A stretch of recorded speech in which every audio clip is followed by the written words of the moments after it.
வணக்கம். கதையரசியில இன்னைக்கு நம்ம ஒரு டிடெக்டிவ் த்ரில்லர் நாவல் கேட்க போறோம்.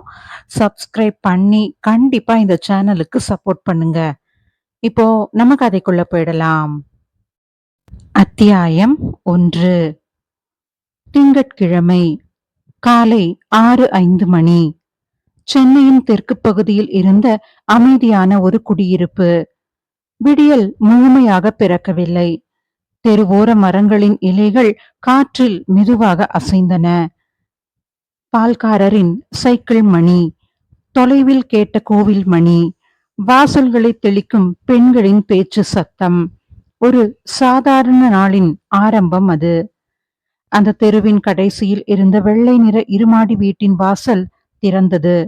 வெளியே வந்தவர் ராகவன். வயது 58. ராகவன் கன்ஸ்ட்ரக்ஷன்ஸ் என்ற கட்டுமான நிறுவனத்தின் நிறுவனர் அவர். சென்னையில் பல பெரிய கட்டிடங்களை கட்டியிருந்தாலும் தன் வாழ்க்கையை எளிமையாகவே வாழ்ந்து கொண்டிருந்தவர். வெள்ளை நிற டி ஷர்ட், கருப்பு நிற ட்ராக் பேண்ட், கையில் ஸ்மார்ட் வாட்ச்.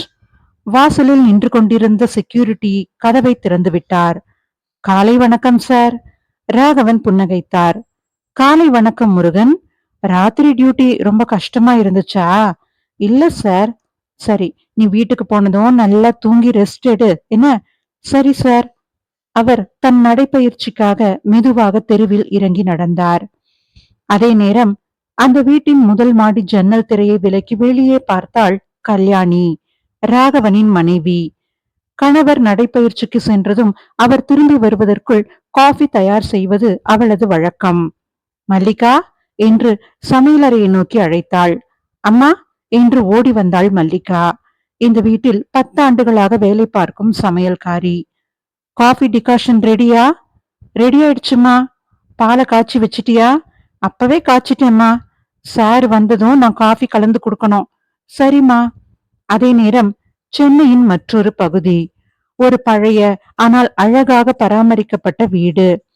வாசலில் துளசி மாடம், சுவரில் மல்லிகைப்பூ கொடி, சமையலறையில் ஃபில்டர் காஃபியின் மனம். அடுப்பில் இட்லி பாத்திரத்திலிருந்து ஆவி எழுந்து கொண்டிருந்தது. மீரா என்று உள்ளே இருந்து ஒரு குரல். தோ வந்துட்டேன் என்று சிரித்தபடியே வெளியே வந்தாள் மீரா. வயது 28. அரவிந்தின் மனைவி. குடும்பத்தை சிரிப்பால் சமாதானமாக கொண்டு செல்லும் குணம் கொண்டவள். 2 காஃபி கோப்பைகளுடன் ஹாலுக்கு வந்தாள் மீரா. சோஃபாவில் கால்களை மடித்து அமர்ந்து செய்தித்தாளை படித்துக் கொண்டிருந்தான் அரவிந்த். வயது 32. தனியார் துப்பறியும் நிபுணர். ஆனால் அந்த காலை அவன் ஒரு சாதாரண கணவன் மட்டுமே. காஃபி. அவள் கோப்பையை நீட்டினாள். அவன் வாங்கி ஒரு மிடறு குடித்தான். மீரா உடனே புருவத்தை உயர்த்தினாள். என்ன? சர்க்கரை கொஞ்சம் கம்மியா இருக்கு. நேத்து நீங்க தானே சொன்னீங்க இனிமே சர்க்கரையை குறைக்கணும்னு. அரவிந்த் எதுவும் பேசாமல் அமைதியாக இன்னொரு மிடறு குடித்தான். அத நான் உடம்புக்காக சொன்னேன், காஃபிக்காக இல்ல. மீரா சிரித்தாள். இந்த பேச்சுக்கு ஒண்ணு குறைச்சல் இல்ல. அதே நேரம் உள்ளே இருந்து வெளியே வந்தார் ராமநாதன், அரவிந்தின் தந்தை, ஓய்வு பெற்ற தமிழ் பேராசிரியர். கையில் ஒரு புத்தகம். என்னடா காலையிலேயே மருமகளை கலாய்க்க ஆரம்பிச்சிட்டியா நீ? நான் உண்மையத்தானேப்பா சொன்னேன். காஃபி நல்லா தான் இருக்கு. மீரா உடனே சொன்னாள். மாமா நீங்க தான் சொல்லணும். ராமநாதன் ஒரு மிடர் குடித்தார். கண்களை மூடிக்கொண்டு யோசிப்பது போல பாவனை செய்தார். நல்லா தான் இருக்கு. அரவிந்த் சிரித்தான். அப்பா நீங்க ஒரு நியூட்ரல் ஜட்ஜே இல்ல. நான் இந்த இடத்துல உயிர் வாழணுமேப்பா. மீராவால் சிரிப்பை அடக்க முடியவில்லை. அதே நேரம் வாசல் திறக்கும் சத்தம். ஹலோ என்று உற்சாகமாக உள்ளே வந்தாள் அக்ஷயா. வயது 26. அரவிந்தின் தங்கை. அதே நேரம் அவனுடைய விசாரணையின் உதவியாளரும். ஆனால் வீட்டுக்குள் அவள் முதலில் தங்கைதான். அண்ணி எனக்கு காஃபி இருக்கா? உனக்காக இன்னொரு டம்ளர் கலந்து வச்சிருக்கேன் பாரு. அதுதான் என் அண்ணி. அக்ஷயா காஃபியை வாங்கி கொண்டு அரவிந்தின் அருகில் அமர்ந்து கொண்டாள். என்னன்னா இன்னைக்கு உனக்கு எந்த கேஸும் இல்லையா? அரவிந்த் செய்தித்தாளை மடித்து வைத்தான். எந்த கேஸும் இல்ல அக்ஷயா. அப்ப நிம்மதியா இருக்கலாம். அக்ஷயா அவனை பார்த்து சிரித்தாள். நீங்க நிம்மதியா இருந்தா தமிழ்நாட்டுல யாரோ ரொம்ப நிம்மதியா இருக்காங்கன்னு அர்த்தம். ஏன் அப்படி சொல்ற? உங்கள வேலைக்கு கூப்பிட வேண்டிய நிலைமை அவங்களுக்கு வரல இல்ல? அதே நேரம் மற்றொரு பகுதியில் ராகவன் தனது நடைப்பயிற்சியை முடித்துவிட்டு வீட்டுக்குள் நுழைந்தார். அவரது மொபைல் மெதுவாக அதிர்ந்தது. திரையை பார்த்தார். அறிமுகமில்லாத எண். சில நொடிகள் தயங்கினார். பிறகு ஏதோ யோசித்துவிட்டு அந்த அழைப்பை ஏற்றார். ஹலோ. ராகவனின் முகத்தில் இருந்த அமைதி மெதுவாக மாறியது. அவர் ஜன்னல் அருகே சென்று மெதுவாக சொன்னார், முடியாது. அத்தியாயம் 2. காலை 8:10. ராகவனின் வீடு. தொலைபேசி அழைப்பு முடித்த பிறகும் ராகவன் சில நொடிகள் அப்படியே ஜன்னல் வழியே வெளியே பார்த்து கொண்டே நின்று கொண்டிருந்தார். அவர் முகத்தில் பதட்டம் இல்லை. ஆனால் மனதுக்குள் ஏதோ ஒரு சிந்தனை ஓடிக்கொண்டிருப்பது தெரிந்தது. அதே நேரம் கதவு மெதுவாக திறந்தது. காஃபி ஆறிடும் என்றாள் கல்யாணி. ராகவன் திரும்பி பார்த்து சிரிக்க முயன்றார். இதோ வரேன். எல்லாம் நல்லாத்தானே போய்கிட்டு இருக்கு. ஏன் அப்படி கேக்குற? இல்ல, போன்ல பேசும்போது உங்க முகம் கொஞ்சம் மாறி போயிடுச்சு. ஒரு நொடி அமைதி. பிசினஸ் விஷயமா? கல்யாணி அதற்கு மேல் எதுவும் கேட்கவில்லை. 28 வருட திருமண வாழ்க்கையில் எப்போது கேள்வி கேட்க வேண்டும், எப்போது அமைதியாக இருக்க வேண்டும் என்பது அவளுக்கு நன்றாக தெரியும். டைனிங் மேஜையில் கார்த்திக் லேப்டாப்பை திறந்து எதையோ பார்த்து கொண்டிருந்தான். டாடி, இன்னைக்கு நம்ம OMR ப்ராஜெக்ட் சைட் போகணும்னு உங்களுக்கு ஞாபகம் இருக்கு இல்லையா? இருக்கு. மீட்டிங் முடிஞ்சதும் போகலாம். சரி. அதே நேரம் மல்லிகா தோசை கொண்டு வந்தாள். சார், இந்தாங்க தோசை, சூடா சாப்பிடுங்க. நீ சாப்பிட்டியா? இன்னும் இல்ல சார், உங்களுக்கெல்லாம் போட்டுட்டு கடைசியா தான் நான் சாப்பிடுவேன். முதல்ல நீ சாப்பிடு. மல்லிகா சிரித்தாள். நீங்க தினமும் இதையே சொல்லிக்கிட்டு இருக்கீங்க. தினமும் நீ கேட்கவே மாட்டேங்கிறியே. வீட்டில் சிரிப்பு. வெளியே தோட்டத்தில் வேலு செடிகளுக்கு தண்ணீர் ஊற்றிக் கொண்டிருந்தார். ராகவன் வழக்கம் போல வெளியே வந்தார். வேலு சார், மாமரத்துல பழம் நல்லா வந்திருக்கு. இந்த வாரம் பறிச்சிடலான்னு இருக்கேன் சார். பறிச்சதும் வீட்டுக்கு மட்டும் இல்ல, அடுத்த தெருவுல இருக்கிற குழந்தைங்களுக்கும் கொடு. சரி சார். ராகவன் காரை நோக்கி நடந்தார். அதே நேரம் அரவிந்தின் வீடு. அக்ஷயா டிவி ரிமோட்டை கையில் வைத்துக்கொண்டு சேனலை மாற்றி மாற்றி பார்த்து கொண்டிருந்தாள். ஒரு நல்ல புரோகிராம் கூட இல்ல. அரவிந்த் சிரித்தான். காலையில கிரைம் டாக்குமெண்ட்ரி எல்லாம் எதிர்பார்க்காத. அதுவும் சரிதான்னா, ஆனா ரொம்ப போர் அடிக்குது. மீரா சமையலறையிலிருந்து குரல் கொடுத்தாள். அக்ஷயா, பிரேக்ஃபாஸ்ட் ரெடி, சாப்பிட வரியா? தோ வரேன் நீ. அனைவரும் ஒன்றாக மேஜையில் அமர்ந்தனர். லக்ஷ்மி இட்லி பரிமாறிக் கொண்டிருந்தார். அரவிந்த், இன்னைக்கு வெளியில போறதுன்னு நேத்து சொன்னியல்ல? ஆமாமா, மதியத்துக்கு அப்புறமா போலாமா? மீரா அவனை பார்த்தாள். இந்த தடவை எதையும் கேன்சல் பண்ணக்கூடாது. கண்டிப்பா பண்ண மாட்டேன். அக்ஷயா சிரித்தாள். இந்த டயலாக நான் முன்னாடியே பல தடவை கேட்டிருக்கேன். ஏய், உண்மையை தானே சொல்றேன். சரி, உன் உண்மைய நான் நம்புற மாதிரி நடிக்கிறேன். ராமநாதன் சிரித்தார். இந்த வீட்டுல யாரும் அரவிந்த முழுசா நம்பவே மாட்டாங்க. அதே நேரம் அரவிந்தின் மொபைல் மேஜையிலேயே அதிர்ந்தது. அனைவரின் பார்வையும் அதன் பக்கம் திரும்பியது. திரையில் இன்ஸ்பெக்டர் பிரகாஷ். அரவிந்த் ஒரு நொடி பார்த்தான். பிறகு போனை தலைகீழாக வைத்து விட்டான். எடுக்கலையா என்றாள் மீரா. சாப்பிட்டு முடிச்சிட்டு பேசிக்கலாம். ஒரு நாள் ஃபேமிலி டைமுக்கு போலீஸ் வெயிட் பண்ணட்டுமே. அக்ஷயா சிரித்தாள். பிரகாஷ் சார் அதுக்கு ஒத்துக்கணுமே. அரவிந்த் தோள்களை குலுக்கினான். இன்னைக்கு ஒத்துக்கிட்டு தான் ஆகணும். அதே நேரம் ராகவனின் கார் அலுவலக வளாகத்துக்குள் நுழைந்தது. காரிலிருந்து இறங்கிய அவர் வழக்கம் போல அனைவருக்கும் வணக்கம் சொன்னார். ஆனால் வரவேற்பறையில் இருந்த இளம்பெண் ஊழியர் கவனித்தால், இன்று மட்டும் ராகவன் சிரித்தாலும் அவரது கண்களில் அந்த சிரிப்பு இல்லை. மதியம். ஒரு கோப்பு, ஒரு தொலைபேசி அழைப்பு, ஒரு முடிவு. அந்த மூன்றும் ராகவனின் வாழ்க்கையை தலைகீழாக மாற்றப் போகிறது. ஆனால் அதை பற்றி இன்னும் யாரும், ஏன் ராகவனும் கூட அறியவில்லை. அத்தியாயம் 3. திங்கட்கிழமை மதியம் மணி 1:10. ராகவன் கன்ஸ்ட்ரக்ஷன்ஸ் தலைமையகம். மதிய உணவு இடைவேளை. அலுவலக கேன்டீனில் ஊழியர்கள் சிரித்து பேசிக் கொண்டிருந்தனர்.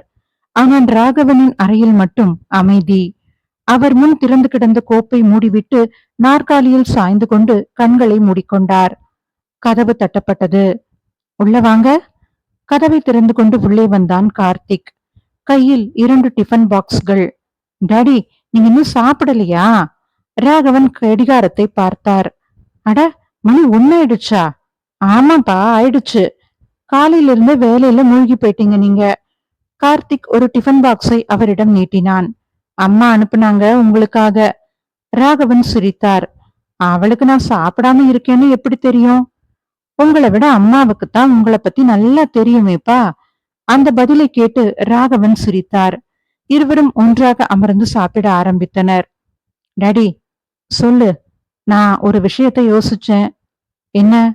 அடுத்த வருஷத்துல இருந்து சில ப்ராஜெக்டுகளை நான் தனியாவே ஹேண்டில் பண்ணலாமேன்னு. ராகவன் உடனே பதில் எதுவும் சொல்லவில்லை. தண்ணீர் குடித்துவிட்டு மெதுவாக கேட்டார். ஏன் இந்த முடிவு? எவ்வளவு நாள் தான் உங்க ஷேடோவாவே நான் இருப்பேன்? நானும் கத்துக்கணும் இல்லப்பா. ராகவன் மகனை சில நொடிகள் பார்த்தார். சோ, நீ ரெடி. ஆனா பிசினஸ் நடத்துறது, ப்ராஜெக்ட் கம்ப்ளீட் பண்றது மட்டும் இல்ல, மனுஷங்களையும் நீ புரிஞ்சுக்கணும். கார்த்திக் சிரித்தான். அதத்தான் இன்னும் கத்துக்கணும். கத்துப்ப நீ.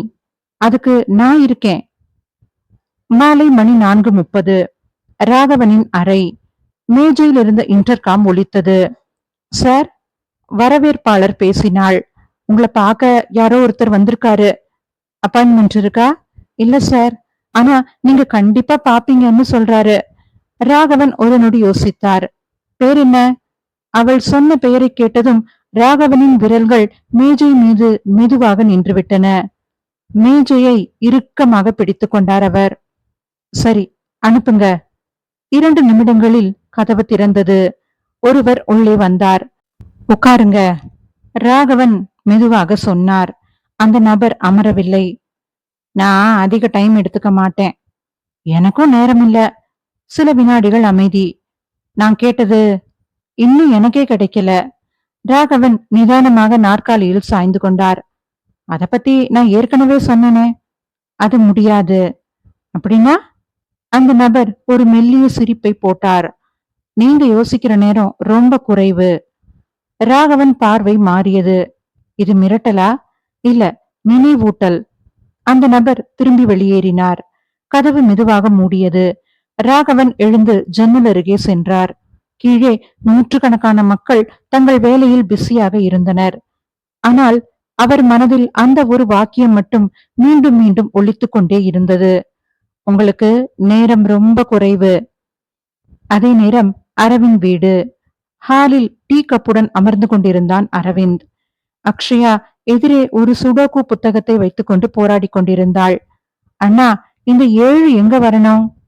அரவிந்த் புத்தகத்தை பார்க்கவே இல்லை. 3வது வரிசை என்றான். அக்ஷயா அவனை ஆச்சரியமாக பார்த்தாள். பார்க்காமலே எப்படி சொன்ன? நீ 5 நிமிஷமா அதே பாக்ஸ பாத்துக்கிட்டு தான் இருக்க. அதனால அங்கதான் சிக்கி இருக்கிற. அவள் புத்தகத்தை பார்த்தாள். சில வினாடிகளில் அட, கரெக்டு என்றாள். மீரா சிரித்தாள். இவர்கிட்ட யாராலையும் பசில் விளையாடவே முடியாது. அரவிந்த் அமைதியாக டீ குடித்தான். அவனுக்கு தெரியாது, இன்னும் சில மணி நேரங்களில் அதே கவனிப்பு திறன் ஒரு கொலை வழக்கின் ஒவ்வொரு தடயத்தையும் தேடப் போகிறது என்று. மாலை 6:45. ராகவனின் கார் அலுவலகத்தை விட்டு மெதுவாக வெளியேறியது. அந்த கார் சில அடிகள் தூரத்தில் ஒரு கருப்பு நிற கார் அமைதியாக அதை பின்தொடர ஆரம்பித்தது. ராகவனுக்கு அது தெரியவில்லை. அத்தியாயம் 4. திங்கட்கிழமை மாலை 7:20. ராகவனின் கார் வீட்டின் வாசலுக்குள் நுழைந்தது. கேட்டை திறந்த முருகன் வழக்கம் போல சல்யூட் அடித்தான். சார், இன்னைக்கு கொஞ்சம் லேட் ஆயிடுச்சு போல.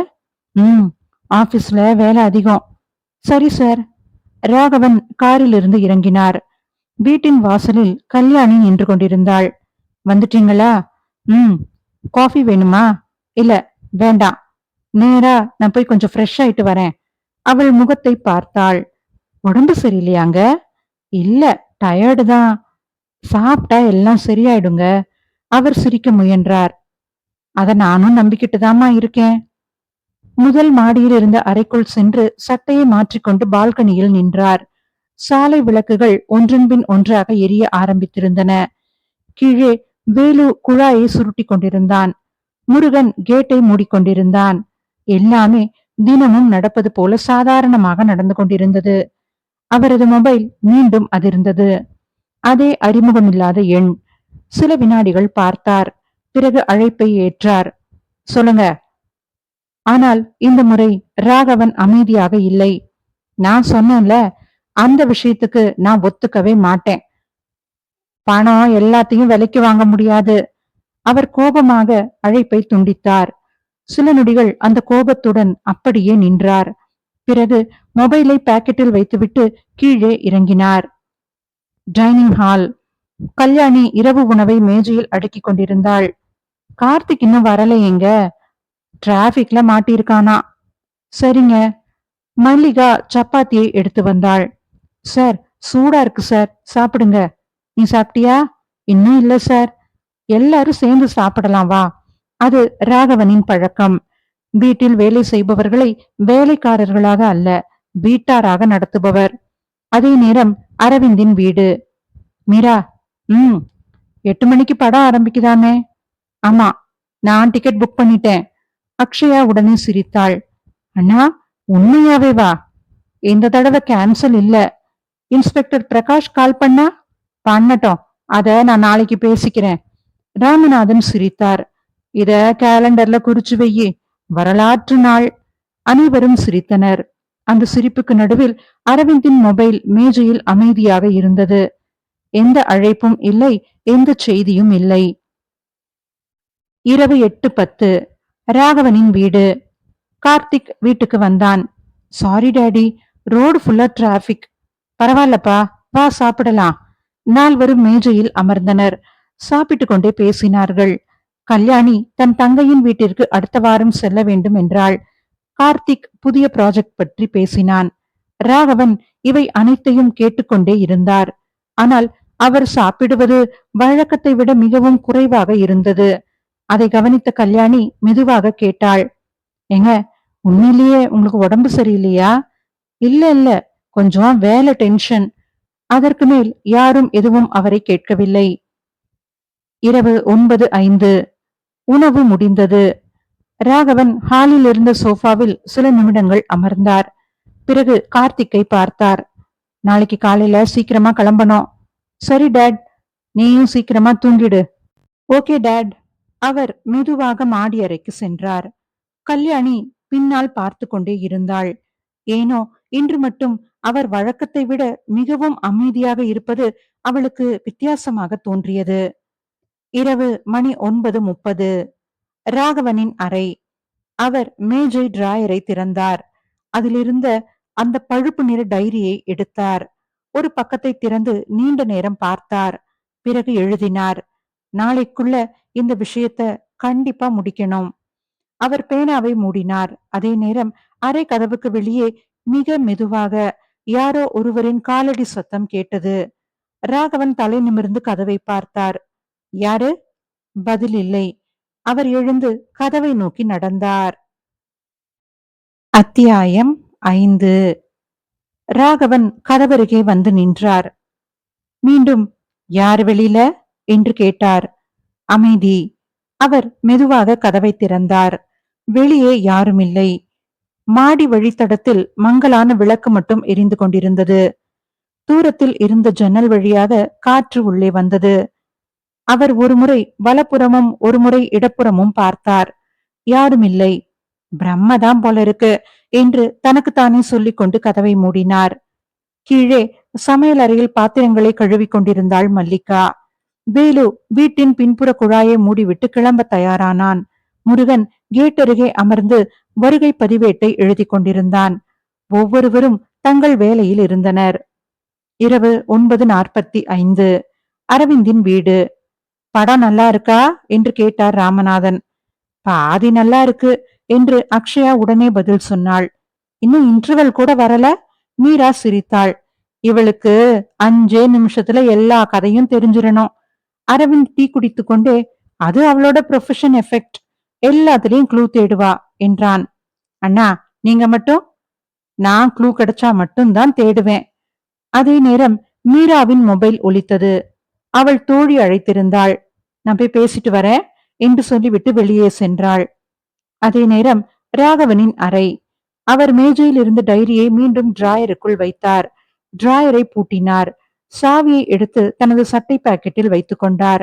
பிறகு அறையின் விளக்கை அணைத்துவிட்டு பால்கனிக்கு சென்றார். கீழே தோட்டம் அமைதியாக இருந்தது. தெருவில் அரிதாக வாகனங்கள் சென்றன. அந்த அமைதியை உடைத்துக்கொண்டு கீழே இருந்து முருகனின் குரல் கேட்டது. சார்? ராகவன் கீழே பார்த்தார். என்ன முருகன்? நான் கேட்டை லாக் பண்ணிட்டு வெளியில ரவுண்ட்ஸ் போயிட்டு வரேன். சரி, ஏதாவது வேணும்னா எனக்கு கால் பண்ணுங்க சார். சரி. முருகன் நடந்து சென்றான். இரவு மணி 10:05. கல்யாணி மெதுவாக அறைக்குள் வந்தாள்.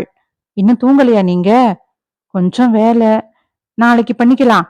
ராகவன் அவளை பார்த்து மெதுவாக சிரித்தார். சில வேலைகளை தள்ளி போடலாம், சிலதை போட முடியாது. அவளுக்கு அந்த பதில் சரியாக புரியவில்லை. நீங்க என்ன சொல்றீங்க? ஒண்ணுமில்ல, நீ போய் தூங்கு. கல்யாணி அருகில் வந்து, ரொம்ப யோசிக்காதீங்க, எல்லா பிரச்சனைக்கும் ஒரு முடிவு இருக்கும் என்றாள். ராகவன் தலையசைத்தார். இருக்கும் இருக்கும். அந்த ஒரு வார்த்தையை அவர் சொன்ன விதம் ஏதோ அவளுக்கு வித்தியாசமாக இருந்தது. இரவு 10:40. வீடு முழுவதும் அமைதி. கார்த்திக் தன் அறையில், கல்யாணி தூங்கிவிட்டாள். மல்லிகா பணிகளை முடித்துவிட்டு பணியாளர் அறைக்கு சென்றாள். வேலு வீட்டை விட்டு வெளியேறிவிட்டான். முருகன் மட்டும் வெளியே சுற்றி பார்த்து கொண்டிருந்தான். ராகவனின் அறையில் மட்டும் இன்னமும் விளக்கு எரிந்து கொண்டிருந்தது. இரவு 10:52. ராகவனின் மொபைல் ஒலித்தது. அவர் திரையை பார்த்தார். இந்த முறை அந்த எண்ணை பார்த்தவுடன் அழைப்பை ஏற்றார். ஹலோ. சில நொடிகள் அவர் மட்டும் கேட்டுக்கொண்டிருந்தார். பிறகு, சரி, நீங்க வாங்க, நான் பேசுறேன் என்று மட்டும் சொல்லிவிட்டு அழைப்பை துண்டித்தார். ஆழமாக மூச்சை இழுத்தார். அரைக்கதவை திறந்து கொண்டு வெளியே வந்தார். மாடிப்படிகளில் மெதுவாக இறங்கினார். வீட்டின் ஹாலில் ஒரு விளக்கு மட்டும் எரிந்து கொண்டிருந்தது. வாசலை நோக்கி நடந்தார். அவர் கதவை திறந்தாரா? வெளியே யார் நின்றிருந்தார்? அல்லது அவர் வெளியே சென்றாரா? அந்த இரவு அந்த வீட்டில் ஒரு முடிவு எடுக்கப்பட்டது. அது மறுநாள் காலை ஒரு கொலை வழக்காக மாறப்போகிறது. அத்தியாயம் 6. செவ்வாய்க்கிழமை காலை 5:45. வீட்டின் பின்புற தோட்டத்தில் இருந்த மரங்களின் பறவைகள் கீச்சிட ஆரம்பித்திருந்தன. வீட்டுக்குள் இன்னமும் அமைதி. முதலில் எழுந்தது மல்லிகா. சமையலறை விளக்கை ஏற்றிவிட்டு வழக்கம் போல ஃபில்டர் காபிக்காக தண்ணீர் வைத்தாள். சில நிமிடங்களில் கல்யாணி கீழே வந்தாள். காலை வணக்கம் அம்மா. காலை வணக்கம். சார் இன்னும் எழுந்திருக்கலையா அம்மா? இல்ல, நேத்து லேட்டா தூங்குனாரு. சரி, நான் காஃபி போட்டுடுறேன். கல்யாணி கடிகாரத்தை பார்த்தாள்.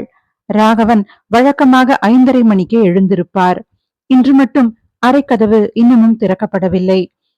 டயர்டா இருந்திருப்பாரோ என்னமோ என்று நினைத்து கொண்டாள்.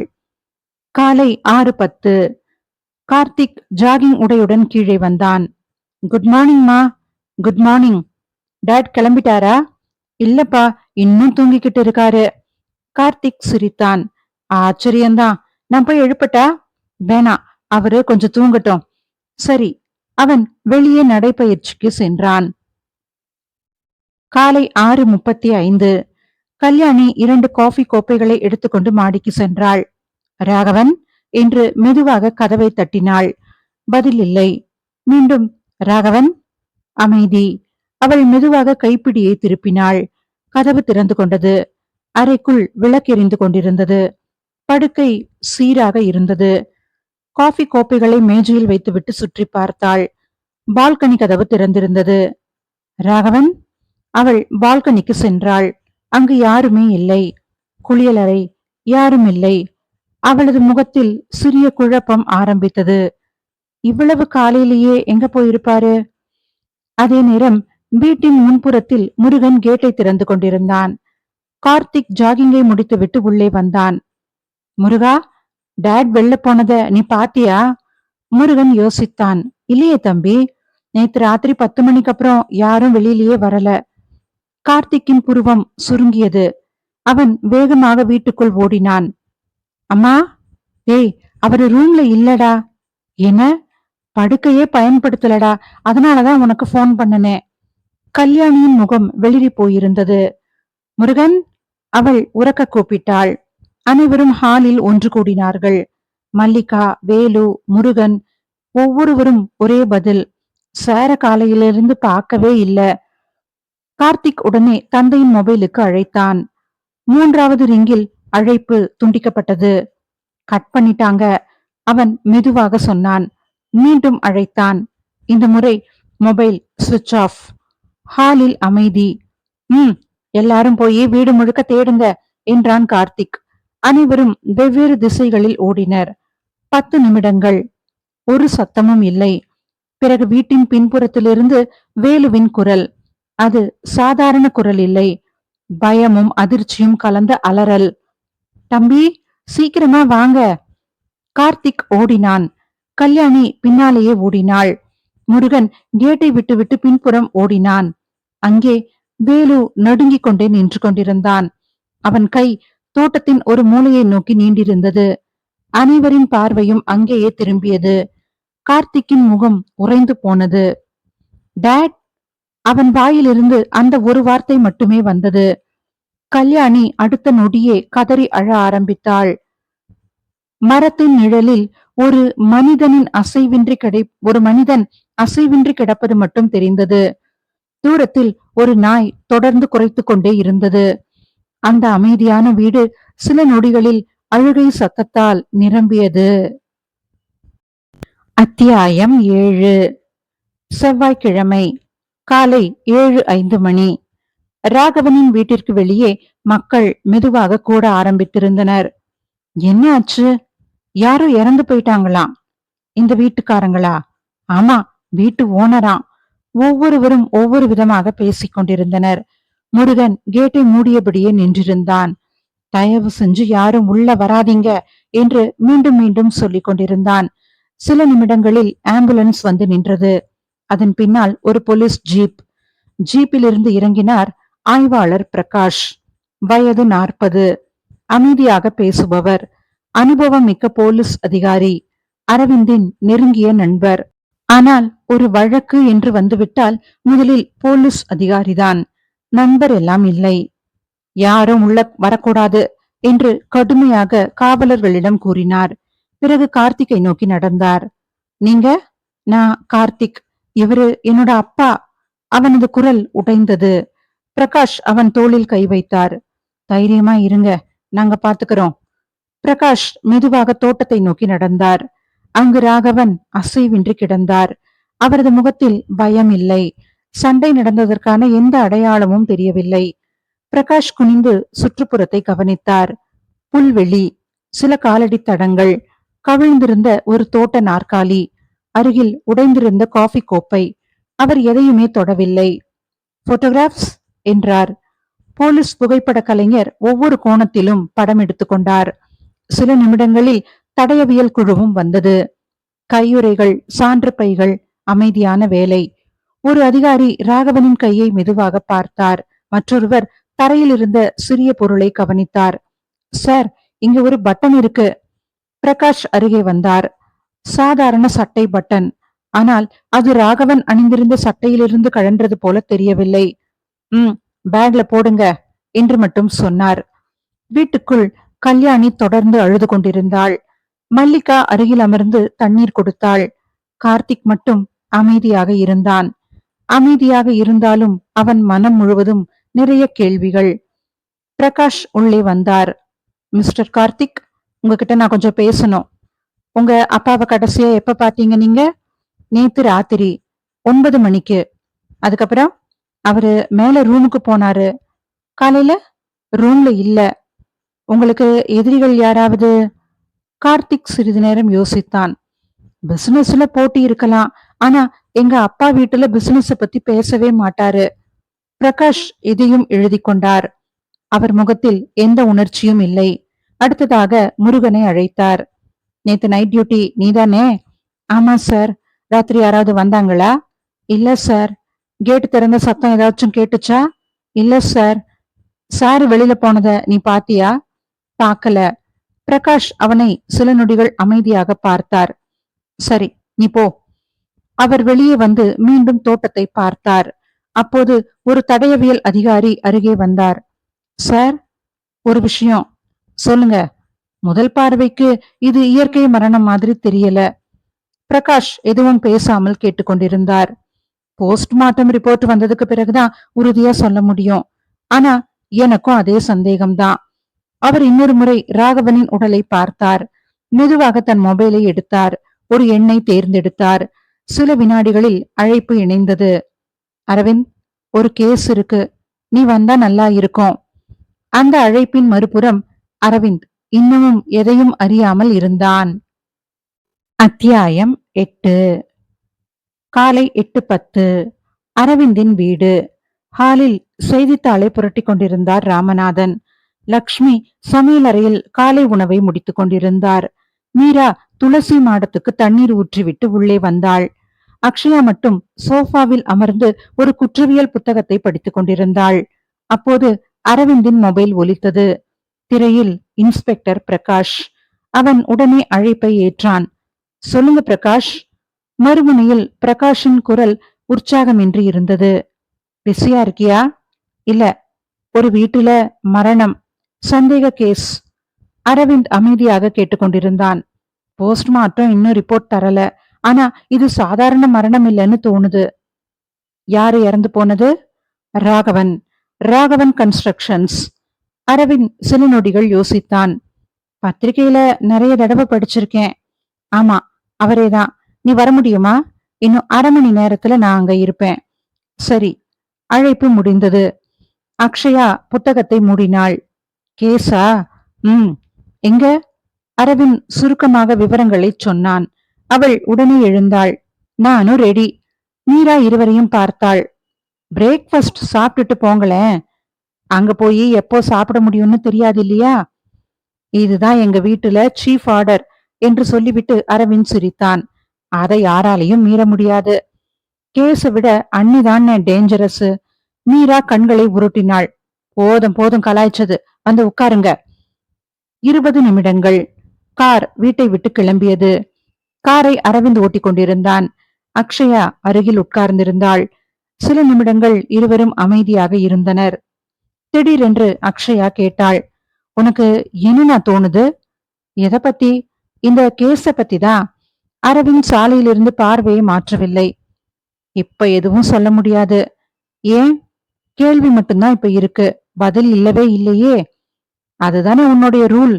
ஆமா, முதல் அரை மணி நேரம் கேஸ் நம்மளை ஏமாத்த முயற்சி பண்ணும். அதனால நாம அமைதியாத்தான் இருக்கணும். காலை 9:05. ராகவனின் வீடு. வாசலுக்கு வெளியே இன்னும் போலீஸ் வாகனங்கள், மஞ்சள் நிற தடுப்பு நாடா. அருகில் நின்று கொண்டிருந்த அக்கம் பக்கத்தினர் மெதுவாக பேசிக் கொண்டிருந்தனர். அப்போது கருப்பு நிற கார் ஒன்று மெதுவாக வந்து நின்றது. அரவிந்தும் அக்ஷயாவும் அதிலிருந்து இறங்கினர். பிரகாஷ் அவர்களை நோக்கி வந்தார். தேங்க்ஸ், நீ வந்தது நல்லது. இருவரும் கை குலுக்கிக் கொண்டனர். வாட் அபவுட் சிச்சுவேஷன் என்று அரவிந்த் கேட்டான். பாடி போஸ்ட்மார்ட்டத்துக்கு அனுப்பிட்டோம். ஃபேமிலி உள்ளதான் இருக்காங்க. சீன் இன்னும் டிஸ்டர்ப் ஆகல. குட். அரவிந்த் வீட்டிற்கு செல்லாமல் நேராக தோட்டத்தை நோக்கி நடந்தான். அக்ஷயா அவனை பின்தொடர்ந்தாள். அவன் ஒரு வார்த்தை கூட பேசவில்லை. ஆனால் அவன் பார்வை மட்டும் வேலை செய்து கொண்டிருந்தது. புல்வெளி, நாற்காலி, சிறிய கல் நடைபாதை, மரத்தின் நிழல், மண்ணில் பதிந்திருந்த காலடிகள்.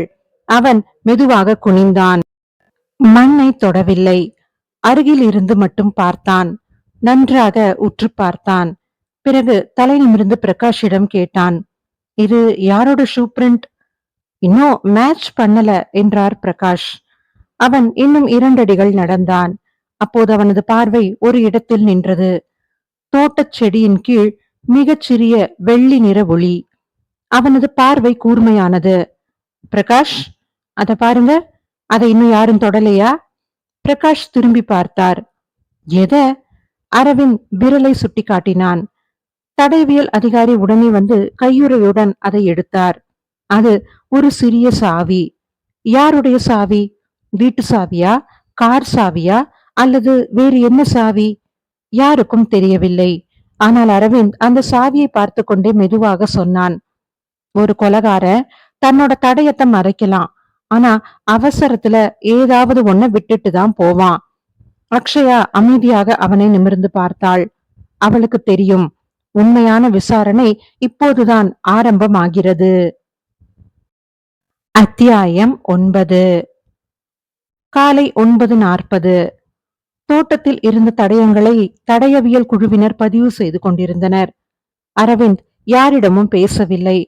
வீட்டை முழுவதுமாக ஒரு முறை சுற்றி பார்த்தான். வாசல், கார் நிறுத்துமிடம், பின்புற தோட்டம், மாடிக்கு செல்லும் படிக்கட்டு, ஒவ்வொரு இடத்தையும் அமைதியாக உன்னிப்பாக கவனித்தான். அக்ஷயா அருகில் வந்து மெதுவாக கேட்டாள், ஏதாவது கிடைச்சுதானா? இல்ல, ஆனா நிறைய கேள்விகள் கிடைச்சிருக்கு. அவர்கள் ஹாலுக்குள் நுழைந்தனர். கல்யாணி சோஃபாவில் அமர்ந்திருந்தாள். அருகில் மல்லிகா. கார்த்திக் ஜன்னல் அருகே நின்று கொண்டிருந்தான். வீட்டின் சூழ்நிலை மிகவும் கனமாக இருந்தது. பிரகாஷ் மெதுவாக கூப்பிட்டார், மிஸ்ஸஸ் கல்யாணி, இவரு அரவிந்த், விசாரணைக்கு உதவி பண்ணுவாரு. கல்யாணி தலையசைத்தாள். அரவிந்த் அவளது எதிரே அமர்ந்தான். குரலை மிகவும் மென்மையாக்கி கொண்டான். உங்களுக்கு இது ரொம்ப கஷ்டமான நேரம். ஆனா சில கேள்விகளை கேட்க வேண்டியிருக்கு. பரவாயில்ல என்று மெதுவாக சொன்னாள் கல்யாணி. நேத்து ராத்திரி கடைசியா நீங்க ராகவனை எப்ப பாத்தீங்க? சுமார் 10 மணிக்கு. அவரு அவரோட ரூம்ல இருந்தாரு. அவரு பதட்டமா இருந்த மாதிரி உங்களுக்கு தோணுச்சா? கல்யாணி இதற்கு உடனே பதில் சொல்லவில்லை. சில வினாடிகள் யோசித்தாள். கொஞ்ச நாளாவே அவரு எதையோ யோசிச்சுக்கிட்டே இருந்தாரு. நான் கேட்டா பிசினஸ் விஷயம்னு மட்டும்தான் சொல்லுவாரு. அது சாதாரணமா இல்ல. வீட்டுக்கு வந்தப்புறமா பிசினஸ் வீட்டுக்குள்ளேயே கொண்டு வர மாட்டாரு அவரு. இப்பதான் கொஞ்ச நாளா இப்படி எதனையோ யோசிச்சுக்கிட்டே இருந்தாரு. அரவிந்த் தலையசைத்தான். ஆனால் அவன் எதையும் முடிவு செய்யவில்லை. பதில்களை மட்டும் மனதில் பாதுகாப்பாக வைத்துக் கொண்டான். அடுத்ததாக கார்த்திக், நீங்க? நேத்து முழு நாளும் நான் அப்பாவோட தான் ஆபீஸ்ல இருந்தேன். யாராவது வந்து பார்த்தாங்களா? கார்த்திக் சிறிது நேரம் யோசித்தான். ஒருத்தர் வந்தாரு. அரவிந்த் உடனே நிமிர்ந்தான். யாரது? எனக்கு தெரியாது. நான் பார்த்தது அவரு ரிசப்ஷன்ல வெயிட் பண்ணிக்கிட்டே இருந்ததான். அப்புறமா அப்பா அவரை ரூமுக்குள்ள கூட்டிக்கிட்டு போனாரு. எவ்வளவு நேரம்? ஒரு 10 நிமிஷம் தான் இருக்கும். வெளியில வந்தப்போ 2 பேருமே எதுவுமே பேசிக்கல. அரவிந்த் அமைதியாக இருந்தான். ரிசப்ஷன்ல சிசிடிவி இருக்கா? இந்த முறை பதில் சொன்னது பிரகாஷ். இருக்கு, ஆல்ரெடி எடுத்துக்கிட்டு இருக்கோம். குட். அடுத்ததாக முருகன் உள்ளே அழைக்கப்பட்டான். அவன் முகத்தில் இன்னமும் பயம் தெளிவாக இருந்தது. எத்தனை வருஷமா இங்க வேலை? 8 வருஷம் சார். நேத்து ராத்திரி கேட் எல்லாம் யாருக்காகவும் திறந்து வச்சியா? இல்ல சார். நிச்சயமா? சத்தியமா? அரவிந்த் அவன் கண்களை பார்த்தான். முருகன் அவன் பார்வையை தவிர்க்கவில்லை. ரவுண்டு போவீங்களே, எத்தனை மணிக்கு போவீங்க? நைட்டு 10 மணிக்கு, அப்புறம் 11 மணிக்கு. அப்ப ஏதாச்சும் சத்தம் கேட்டுச்சா? முருகன் உடனே இல்லை என்று சொல்ல போனான். ஆனால் திடீரென்று நின்று விட்டான். அரவிந்த் அதை உன்னிப்பாக கவனித்தான். என்னன்னு சொல்லுங்க. சார், ஒரு சின்ன விஷயம். என்ன? 11 மணிக்கு நாய் ரொம்ப குறைச்சது. ஹாலில் இருந்த அனைவரும் அவனையே பார்த்தனர். எந்த நாய்? பக்கத்து வீட்டுல இருக்கிற லேப்ரேடர் நாய். அது சும்மா எல்லாம் குறைக்காது. அன்னைக்கு மட்டும் 2-3 நிமிஷம் தொடர்ந்து குலைச்சுக்கிட்டே இருந்துச்சு. அரவிந்த் உடனே கேட்டான், நீ வெளியில வந்து பாத்தியா? பார்த்தேன் சார். யாராவது இருந்தாங்களா? இல்ல. அப்புறம் நாய்? அது கொஞ்ச நேரத்துல அமைதியாயிடுச்சு. அரவிந்த் நாற்காலியில் சாய்ந்து கொண்டான். இது பெரிய தடயமா அல்லது சாதாரண சம்பவமா? ஒன்றும் புரியவில்லை. ஆனால் அவன் அதை மனதில் குறித்து கொண்டான். அதே நேரம் ஒரு காவலர் வேகமாக உள்ளே வந்தார். சார், போஸ்ட்மார்ட்டம் டாக்டர் லைன்ல இருக்காரு. பிரகாஷ் உடனே வெளியே சென்றார். சில நிமிடங்களில் அவர் உள்ளே வந்தார். இந்த முறை அவர் முகம் மாறி போயிருந்தது. அரவிந்த் எழுந்து கொண்டான். என்ன சொன்னாங்க? இது இயற்கை மரணம் இல்லைன்னு சொல்றாங்க என்றார் பிரகாஷ். சில வினாடிகள் அமைதி. ராகவன் கொலை செய்யப்பட்டிருக்கிறார். ஹாலில் இருந்த ஒவ்வொருவரின் முகமும் உறைந்தது. அரவிந்த் மட்டும் அமைதியாக ஜன்னல் வழியாக வெளியே பார்த்தான். இப்போது இது ஒரு சாதாரண மரணம் இல்லை, இது ஒரு கொலை வழக்கு. அத்தியாயம் 10. செவ்வாய்க்கிழமை காலை 10:45. இது கொலை. பிரகாஷின் அந்த ஒரு வாக்கியம் வீட்டில் இருந்த அமைதியை முற்றிலுமாக மாற்றிவிட்டது. கல்யாணி சோர்ந்து போய் சோஃபாவில் சாய்ந்தாள். இல்ல, இது கொலையா இருக்கவே முடியாது. கார்த்திக் தாயின் அருகில் வந்து அமர்ந்து கொண்டான். அம்மா, கொஞ்சம் அமைதியா இருங்கம்மா. மல்லிகா அழுகையை அடக்கி கொண்டாள். முருகன் தலை குனிந்தபடியே நின்று கொண்டிருந்தான். அரவிந்த் மட்டும் யாரையும் சமாதானப்படுத்த முயற்சி செய்யவில்லை. அது போலீசின் வேலை அல்ல, உண்மையை கண்டுபிடிப்பதுதான் அவனுடைய வேலை. அவன் மெதுவாக பிரகாஷை நோக்கி, நான் வீட்டை பார்க்கணுமே, யாரும் எதையும் தொடக்கூடாது, ஆல்ரெடி நான் சொல்லிட்டேன் என்றார் பிரகாஷ். முதலில் ராகவனின் படுக்கை அறை. கதவை திறந்தவுடன் அரவிந்த் உள்ளே செல்லவில்லை. வாசலிலேயே நின்று கொண்டு அறை முழுவதையும் கவனித்தான். அக்ஷயா சிரித்தாள். ஏன்னா உள்ள போக மாட்டியா? அவசரம் வேண்டாம். ஒரு அறைக்குள்ள நுழையறதுக்கு முன்னாடி அது என்ன சொல்லுதுன்னு நம்ம கேட்கணும். அவள் புரியாமல் அவனை பார்த்தாள். அரவிந்த் மெதுவாக சொன்னான், ஒவ்வொரு அறைக்கும் ஒரு ஒழுங்கு இருக்கும்.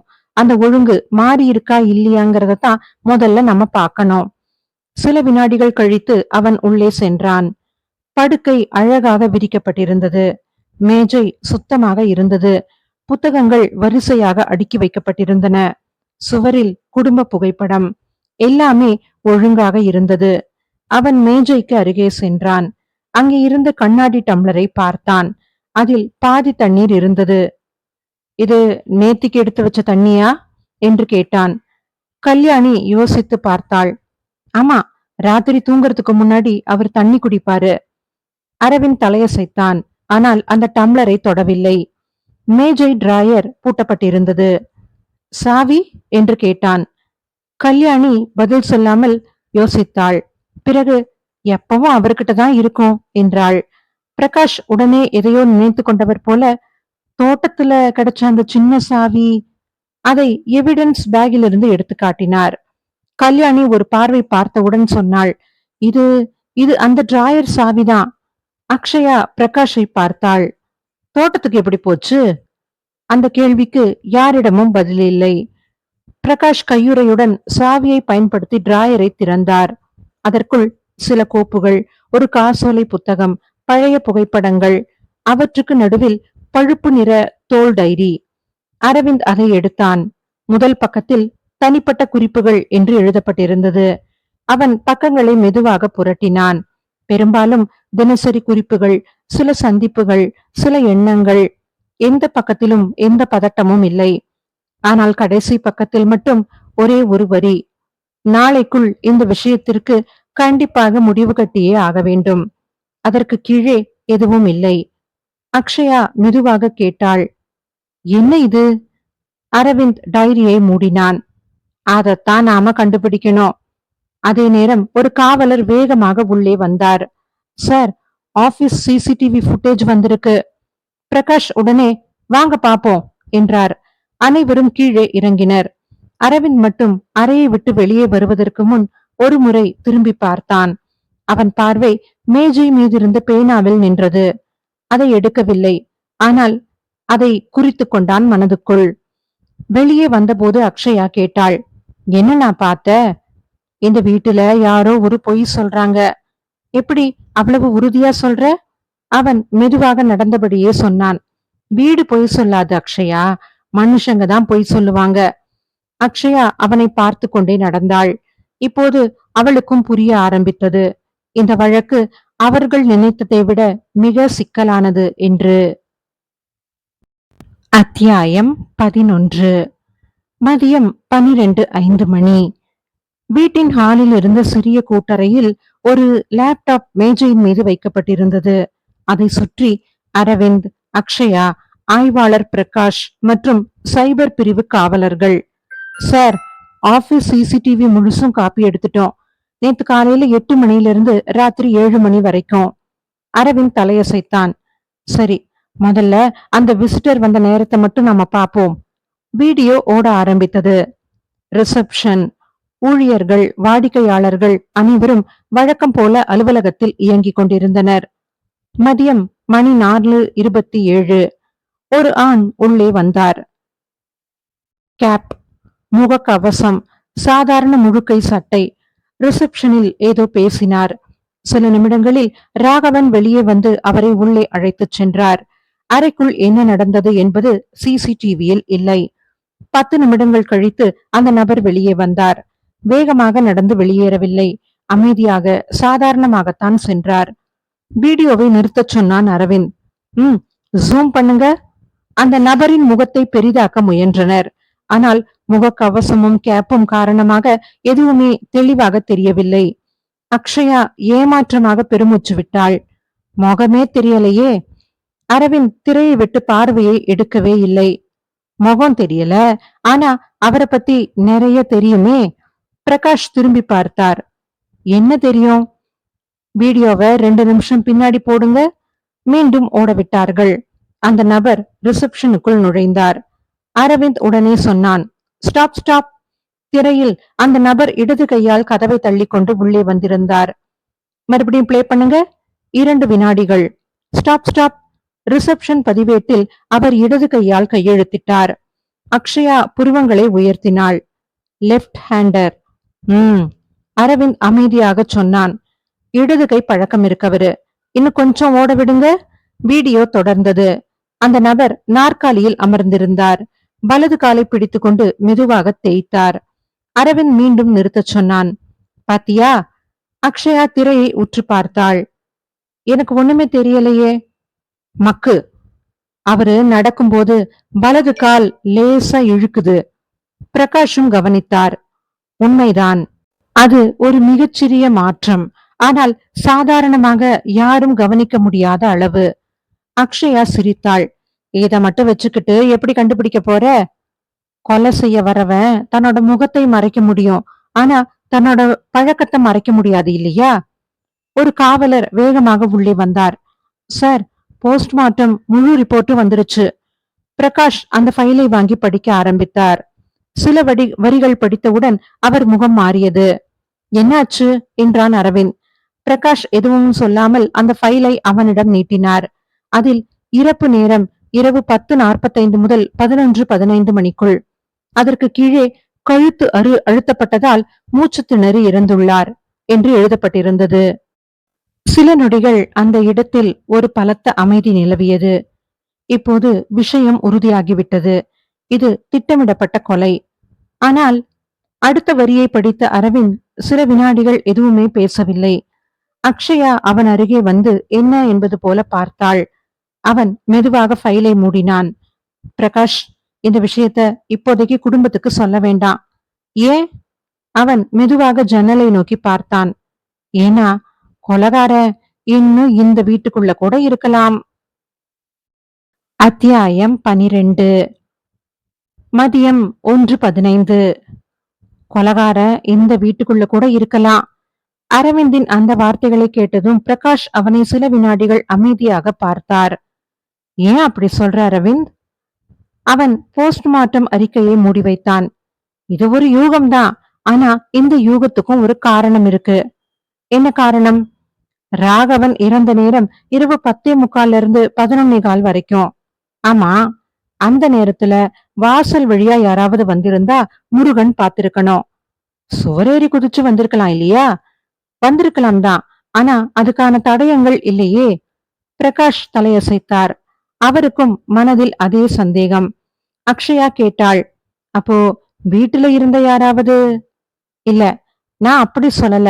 ஆனா வீட்டுக்குள்ள இருந்த ஒருத்தருக்கு ஏதாவது தெரிஞ்சிருக்கலாம் என்றான் அரவிந்த். பேசிக்கொண்டே அவர்கள் மீண்டும் ஹாலுக்கு வந்தனர். கல்யாணி அமைதியாக அமர்ந்திருந்தாள். அழுது அழுது அவளது கண்ணீர் வற்றி போயிருந்தது. அரவிந்த் மெதுவாக அருகில் வந்தான். மிஸ்ஸஸ் கல்யாணி, ராகவன் சார் யாரையாவது வீட்டுக்கு வர சொல்லி இருந்தாரா? அவள் யோசித்தாள். இல்ல, என்கிட்ட எதுவுமே சொல்லல. ராத்திரி 10 மணிக்கு அப்புறம் நான் தூங்கிட்டேன். அவரு ரூம்ல இருந்தாருன்னு நினைச்சேன். அடுத்ததாக மல்லிகா, நேத்து ராத்திரி எத்தனை மணி வரைக்கும் நீ வேலை பார்த்த? 10 மணிக்கு எல்லா வேலையும் முடிச்சிட்டேன் சார். அதுக்கப்புறம் என் ரூமுக்கு போயிட்டேன். அப்போ ஏதாச்சும் சத்தம் கேட்டுச்சா? மல்லிகா உடனே பதில் சொல்லவில்லை. சார், ஒரு கதவு மூடுற சத்தம் கேட்ட மாதிரி ஞாபகம். எத்தனை மணிக்கு? சரியா தெரியல சார். 10:30 இல்ல 11 மணி இருக்கும். அரவிந்த் அதை மனதில் குறித்து கொண்டான். அடுத்ததாக வேலு. நீ எப்ப கிளம்புன வேலு? 9:30 மணிக்கு சார். யாராவது வெளியில இருந்தாங்களா? இல்ல. சார நீ பாத்தியா? இல்ல. கடைசியாக முருகன். நேத்து கேட் லாக் பண்ணதுக்கு அப்புறம் கேட் திறக்கலன்னு சொன்ன? ஆமா சார். உறுதியா? உறுதியா சார். அரவிந்த் சில நொடிகள் அமைதியாக இருந்தான். கேட் சிசிடிவி இருக்கா? முருகன் உடனே சொன்னான். இருக்கு சார். பிரகாஷ் ஆச்சரியமாக திரும்பினார். இதையே நீ முன்னாடியே சொல்லல? நீங்க கேட்கவே இல்லையே சார். ஹாலில் இருந்த எல்லோரும் ஒரு நொடி அமைதியாகினர். பிரகாஷ் உடனே ஒரு காவலரை அழைத்தார். கேட் கேமரா புட்டேஜ உடனே எடுத்துக்கிட்டு வாங்க. மதியம் 2 மணி. கணினியில் கேட் சிசிடிவி ஓடிக்கொண்டிருந்தது. இரவு 9:30, 9:45, 10, 10:30. முருகன் வெளியே சுற்றி பார்க்க சென்றான். 10:47. அனைவரின் பார்வையும் திரையில் நிலைத்தது. கேட் திறக்கப்படவில்லை. ஆனால் கேமராவின் ஓரத்தில் வீட்டின் உள்ளே இருந்து ஒரு நிழல் வேகமாக தோட்டத்தை நோக்கி நகர்ந்தது. முகம் தெரியவில்லை. யார் என்றும் தெரியவில்லை. 3 வினாடிகள். அவ்வளவுதான். பிறகு அந்த நிழல் கேமராவின் பார்வையை விட்டு மறைந்தது. அக்ஷயா மெதுவாக சொன்னாள். அது ராகவன் சாரா? அரவிந்த் வீடியோவை மீண்டும் ஓடவிட்டான். மீண்டும் மீண்டும் 3வது முறை பார்த்தபின் அவன் திரையை நிறுத்தினான். பிரகாஷ் கேட்டார். என்ன கவனிச்ச அரவிந்த்? இது யாருன்னு எனக்கு இன்னும் தெரியல. ஆனா இது ராகவன் இல்ல. ஏன்? அவன் திரையை சுட்டி காட்டினான். இந்த நபர் இடது கையில எதையோ பிடிச்சுக்கிட்டு போறாரு. ஆனா ராகவன் ரூம்ல இருந்து வெளியில வந்திருந்தா அவர்கிட்ட அது இருக்க முடியாதே. ஏன் முடியாது? அரவிந்த் அமைதியாக புன்னகைத்தான். அதுக்கான காரணம் ராகவன் ரூம்ல இருக்கு. அக்ஷயாவும் பிரகாஷும் ஒருவரை ஒருவர் பார்த்து கொண்டனர். அத்தியாயம் 13. மதியம் 2:30. ராகவனின் படுக்கையறை. அரவிந்த் மீண்டும் அந்த அறைக்கு வந்தான். இந்த முறை அவனுடன் பிரகாஷும் அக்ஷயாவும் மட்டுமே. அறை இன்னமும் காலை இருந்த அதே நிலைமையிலேயே இருந்தது. எதையும் யாரும் தொடவில்லை. அரவிந்த் மேஜையின் அருகே நின்றான். அங்கிருந்த டைரி, தண்ணீர் டம்ளர், பேனா அனைத்தையும் அமைதியாக பார்த்தான். பிறகு அவன் பால்கனி கதவை திறந்தான். வெளியே சென்று கீழே பார்த்தான். அங்குதான் ராகவன் இறந்து கிடந்தார். அவன் மீண்டும் உள்ளே வந்தான். பிரகாஷ், நேத்து ராத்திரி பாடி கிடந்த இடத்துல இந்த பால்கனில இருந்து நேரடியா விழ வாய்ப்பு இருக்கா? இல்ல, அது கொஞ்சம் தள்ளி இருக்கு. அரவிந்த் எதையோ உறுதிப்படுத்தி கொண்டது போல தலையசைத்தான். நீ என்னன்னா தேடுற என்றாள் அக்ஷயா. ஒரு முரண்பாடு. எது? ராகவன் ரூமை விட்டு வெளியில போனார்னு எல்லாரும் நினைக்கிறாங்க. ஆனா அதுக்கான ஆதாரம் இன்னும் இல்ல. அவன் மெதுவாக படுக்கையின் அருகே சென்றான். அங்கே தரையில் மிகச்சிறிய கருநிற துகள் ஒன்று இருந்தது. அது சாதாரணமாக யாரும் கவனிக்காத அளவுக்கு சிறியது. அவன் குனிந்து பார்த்தான். ஆனால் தொடவில்லை. ஃபாரன்சிக் என்று மட்டும் அழைத்தான். தடயவியல் அதிகாரி வந்து அதை எடுத்துக்கொண்டார். சார், இது ரப்பர் மாதிரி இருக்கு, லேபுக்கு அனுப்பிடுங்க. அதே நேரம் பிரகாஷின் மொபைல் ஒலித்தது. சொல்லுங்க. சில வினாடிகள் கேட்டார். சரி, நான் வரேன். என்னாச்சு என்றான் அரவிந்த். ஆபீஸ் ரிசப்ஷனிஸ்ட் வந்திருக்காங்க, நமக்கு ஸ்டேட்மெண்ட் கொடுக்க. கீழே ரிசப்ஷனிஸ்ட் நந்தினி பதட்டமாக அமர்ந்திருந்தாள். பயப்படாதீங்க என்றார் பிரகாஷ். உங்களுக்கு தெரிஞ்சதை மட்டும் சொல்லுங்க. அவள் தண்ணீர் குடித்துவிட்டு பேச ஆரம்பித்தாள். நேத்து வந்த அந்த விசிட்டர், அவரை நான் முதல் தடவையா பார்க்கல. அரவிந்த் நிமிர்ந்தான். முன்னாடி வந்திருக்காரா? ஆமா சார், 2 வாரத்துக்கு முன்னாடி அப்பாயின்மெண்ட் இல்லாம வந்தாரு. அப்புறம் சார் அவரை உள்ள கூட்டிக்கிட்டு போனாரு. பேர் தெரியுமா? இல்ல. ரெஜிஸ்டர்ல எழுதினாரே? இல்ல சார், அவர் பேர் எழுதல. ஏன்? ராகவன் சார் தான் சொன்னாரு அவரை உள்ள அனுப்புங்கன்னு. அறையில் மீண்டும் அமைதி. அரவிந்த் மெதுவாக கேட்டான். அவரை பார்த்தா உங்களால அடையாளம் காட்ட முடியுமா? எனக்கு முகம் தெரியல, ஆனா நடக்கிற ஸ்டைல், குரல் இதையெல்லாம் மறக்க முடியாது. ஒரு காவலர் உள்ளே வந்தார். Sir, forensic preliminary report. Prakash அந்த ஃபைலை திறந்தார். அதிலிருந்த ஒரு வரியை படித்ததும் அவர் அரவிந்தை ஏறிட்டார். உன்னோட சந்தேகம் சரிதான் அரவிந்த். என்ன, பாடி கிடந்த இடத்துல சண்டை நடந்த தடயமே இல்ல. அரவிந்த் மெதுவாக நாற்காலியில் சாய்ந்து கொண்டான். அவன் கண்களில் முதல் முறையாக ஒரு தெளிவு தோன்றியது. அப்படின்னா என்றாள் அக்ஷயா ஆவலுடன். அப்படின்னா ராகவன் கொலை செய்யப்பட்ட இடம் தோட்டம் இல்ல என்றான் அரவிந்த். அறையில் இருந்த அனைவரும் அதிர்ச்சியுடன் அவனையே பார்த்தனர். அத்தியாயம் 14. ராகவன் தோட்டத்துல கொலை செய்யப்படல. அரவிந்த் சொன்ன அந்த வார்த்தை அறையில் இருந்த அனைவரையும் ஊமையாக்கியது. பிரகாஷ் தான் முதலில் பேசினார். அதை எப்படி அவ்வளவு உறுதியா சொல்ற அரவிந்த்? காரணம் ரொம்ப சிம்பிள். கொலை நடந்த இடத்துல கொலைக்கான அடையாளம் இருக்கும், இங்க எதுவும் இல்ல. அவர்கள் மீண்டும் தோட்டத்துக்கு சென்றனர். அரவிந்த் ராகவனின் உடல் கிடந்த இடத்தில் நின்றான். இங்க பாருங்க. புல்வெளி சற்று அழுந்தி இருந்தது. ஆனால் அதற்கு மேல் எதுவுமே இல்லை. ஒரு ஆளோட கழுத்தை அழுத்தி கொலை பண்றது 2 வினாடி வேலை இல்ல. அவரு தப்பிக்க முயற்சி பண்ணுவாரு. கை கால் அசையும், புல் கிழியும், மண் சிதறும். சட்ட பட்டன், முடி, ரத்தம், இல்லைனாலும் ஏதாவது ஒரு தடயம் இருக்கும். பிரகாஷ் சுற்றிலும் பார்த்தார். உண்மைதான், அந்த இடம் அசாதாரண சுத்தமாக இருந்தது. அப்புறம் உடலை மட்டும் இங்க கொண்டு வந்தாங்களா என்றாள் அக்ஷயா. அதுதான் இப்போதைக்கு அதிக வாய்ப்பு உள்ளது. ஒருத்தரால முடியுமா? முடியும், அல்லது 2 பேரா கூட இருக்கலாம். தடயவியல் அதிகாரி ஓடி வந்தார். சார், லேப்ல இருந்து தகவல் வந்திருக்கு. ரூம்ல இருந்து கிடைச்ச அந்த கருப்பு துகள் ரப்பர் இல்ல, இண்டஸ்ட்ரியல் சேஃப்டி கிளவுஸ்ல இருக்கிற மெட்டீரியல். உடனே அரவிந்த் கேட்டான், வீட்ல யாராவது அப்படி ஒரு கிளவுஸ் பயன்படுத்துவாங்களா? வேலு பதில் சொன்னான், இல்ல சார், நான் கூட சாதாரண கார்டன் கிளவுஸ் தான் போடுவேன். அரவிந்த் மெதுவாக நடந்தான். அவன் பார்வை வீட்டின் பின்புற கதவின் மீது நின்றது. இந்த கதவு எப்பவும் லாக்கடா தான் இருக்குமா? மல்லிகா சொன்னாள். இல்ல சார், பகலெல்லாம் திறந்திருக்கும். ராத்திரி சமையல் அறைய மூடும்போது நான் பூட்டிடுவேன். நேத்து பூட்டுனியா? மல்லிகா யோசித்தாள். முகத்தில் குழப்பம். சார், எனக்கு ஞாபகமே இல்ல. அவள் பதில் சொன்னதும் அரவிந்த் அவளை கவனமாக பார்த்தான். அது பொய் சொல்லும் முகமாக இல்லை. உண்மையாகவே அவளுக்கு நினைவில்லை. பிரகாஷ், இந்த கதவோட பிங்கர் பிரிண்ட்ஸ தனியா எடுக்க சொல்லு. ஆல்ரெடி எடுத்துட்டாங்க. ரிசல்ட் இன்னும் வரல. அப்போது கார்த்திக் மெதுவாக அருகில் வந்தான். சார், உங்ககிட்ட நான் ஒரு விஷயம் சொல்லணும். என்ன, சொல்லுங்க. அப்பாவோட பர்சனல் லேப்டாப் கிடைக்கல. என்ன? அது ரூம்ல தான் எப்பவும் இருக்கும், ஆனா இப்போ இல்ல. பிரகாஷ் உடனே கேட்டார். வேற எங்கேயாவது வச்சிருக்க வாய்ப்பு இருக்கா? இல்ல சார், அவர் எங்க போனாலும் அந்த லேப்டாப்பை விட்டுட்டு போகவே மாட்டாரு. அரவிந்தின் கண்கள் ஒரு நொடி கூர்மையானது. இது இந்த வழக்கின் முதல் பெரிய திருப்பம். கொலை மட்டுமல்ல, ஏதோ ஒன்று தீவிரமாக தேடப்பட்டிருக்கிறது. ஒரு காவலர் வேகமாக வந்தார். சார், ஆபீஸ் சிசிடிவில இன்னொரு கேமரா ஆங்கிள் கிடைச்சிருக்கு. அந்த விசிட்டர் கார்ல வந்திருக்காரு. கார் நம்பர் தெளிவா தெரியல, ஆனா கார் மாடல் தெரியுது. சரி, வாங்க போலாம் என்றான் அரவிந்த். அவன் வெளியே நடந்தான். அக்ஷயா அவனை பார்த்து மெதுவாக கேட்டாள், இப்ப நீ என்ன நினைக்கிற? அரவிந்த் காரின் கதவை திறந்தபடியே சொன்னான். கொலகாரன் தடயத்தை அழிக்க முயற்சி பண்ணியிருக்கான். ஆனா அவன் எடுத்துக்கிட்டு போனது லேப்டாப்ப மட்டும் இல்ல, வேற ஏதோ ஒண்ணு. அவன் தேடினது கிடைச்சதா இல்லையா? அதுதான் இந்த வழக்கோட திருப்பம் என்றான் அரவிந்த். அத்தியாயம் 15. மறுநாள் காலை 8 மணி. இரவு முழுவதும் மழையோ பரபரப்போ எதுவும் இல்லை. ஆனால் ராகவனின் வீட்டில் யாருக்கும் தூக்கமில்லை. கல்யாணி ஹாலில் அமைதியாக அமர்ந்து கொண்டிருந்தாள்.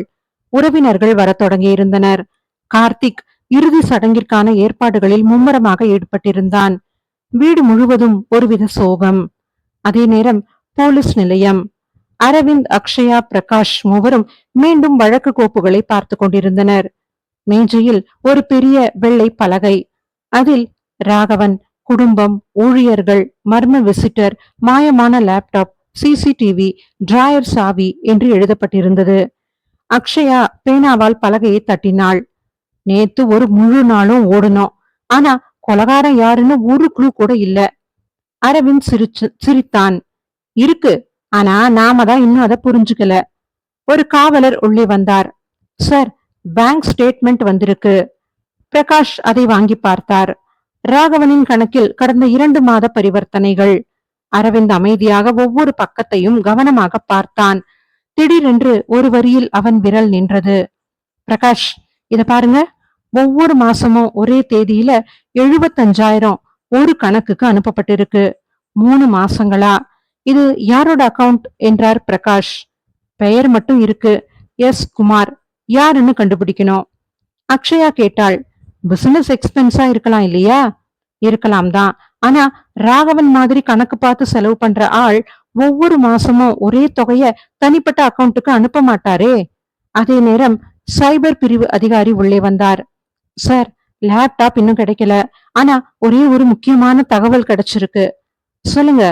ராகவன் சார் இமெயில் நேத்து ராத்திரி 10:12 மணிக்கு லாகின் ஆகி இருக்கு. எங்க இருந்து? வீட்டு வைஃபைல இருந்து. அறையில் கனத்த மௌனம். அக்ஷயா தான் கேட்டாள். அப்படின்னா கொலைக்கு முன்னாடியே யாரோ லேப்டாப்ப பயன்படுத்தி இருக்காங்களா? அதுதான் தெரியல. அரவிந்த் மெதுவாக எழுந்தான்.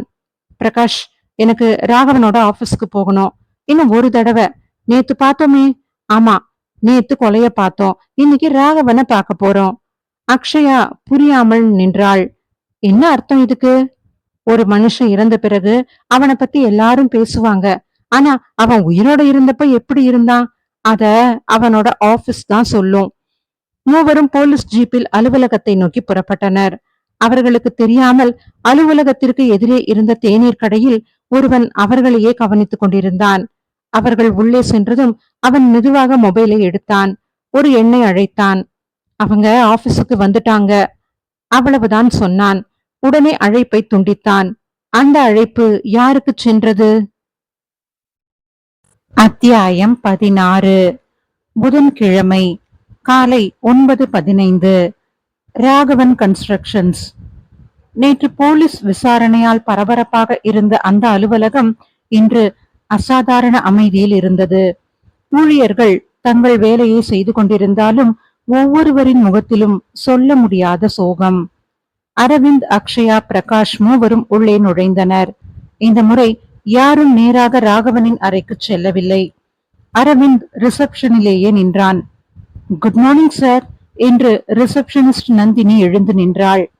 உங்களுக்கு இன்னும் சில கேள்விகள் இருக்கு என்று அரவிந்த் ஆரம்பித்தான். சொல்லுங்க சார். ராகவன் சார் தினமும் எத்தனை மணிக்கு ஆபீஸுக்கு வருவாரு? காலையில ஒரு 9 மணிக்கு. யாராவது அப்பாயின்மெண்ட் இல்லாம வந்தா? அப்பாயின்மெண்ட் இல்லாம வந்தா பொதுவா பார்க்க மாட்டாரு. அந்த விசிட்டரை மட்டும், அவருக்கு மட்டும் விதி விலக்கு. அரவிந்த் அமைதியாக நந்தினியை ஏறிட்டு பார்த்தான். ராகவன் சார் அவரை பார்த்ததும் அதிர்ச்சி ஆயிட்டாரா? நந்தினி யோசித்து பார்த்தாள்.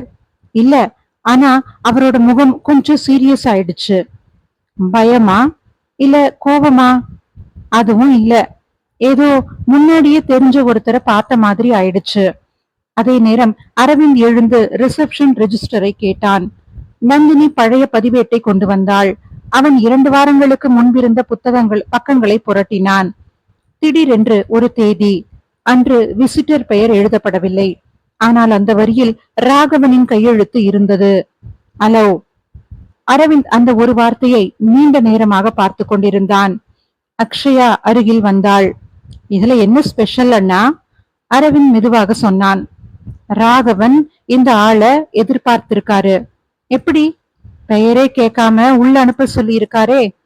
அவர்கள் ராகவனின் அறைக்கு சென்றனர். போலீஸ் சீல் இன்னமும் அகற்றப்படவில்லை. பிரகாஷ் திறந்தார்.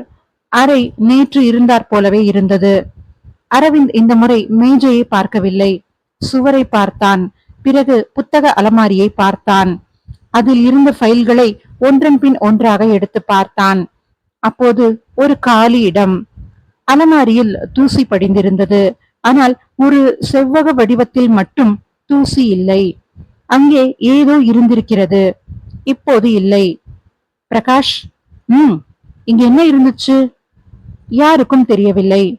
அதே நேரம் அரை கதவை மெதுவாக தட்டினார் ஒரு வயதான ஊழியர். உள்ள வாங்க. நான் சுப்பிரமணியன், இங்க அக்கவுண்ட்ஸ் மேனேஜரா இருக்கேன். 20 வருஷமா இங்க வேலை பார்த்துக்கிட்டு இருக்கேன். அரவிந்த் அவரை அமரச் சொன்னான். ராகவன் சாரு எப்படி இருந்தாரு? நேர்மையானவர், ஊழியர்கள் மேல கோபப்படவே மாட்டாரு. கடைசி ஒரு வாரமா அவரு மாறிட்டாரு. எப்படி? ரூம்ல தனியா உட்காந்துகிட்டே இருப்பாரு. அடிக்கடி கதவை பூட்டிப்பாரு. போன் வந்தா வெளியில போய் தான் பேசுவாரு. அரவிந்த் கவனமாக கேட்டுக்கொண்டிருந்தான். வேற ஏதாவது நோட் பண்ணீங்களா? சுப்பிரமணியன் தயங்கினார்.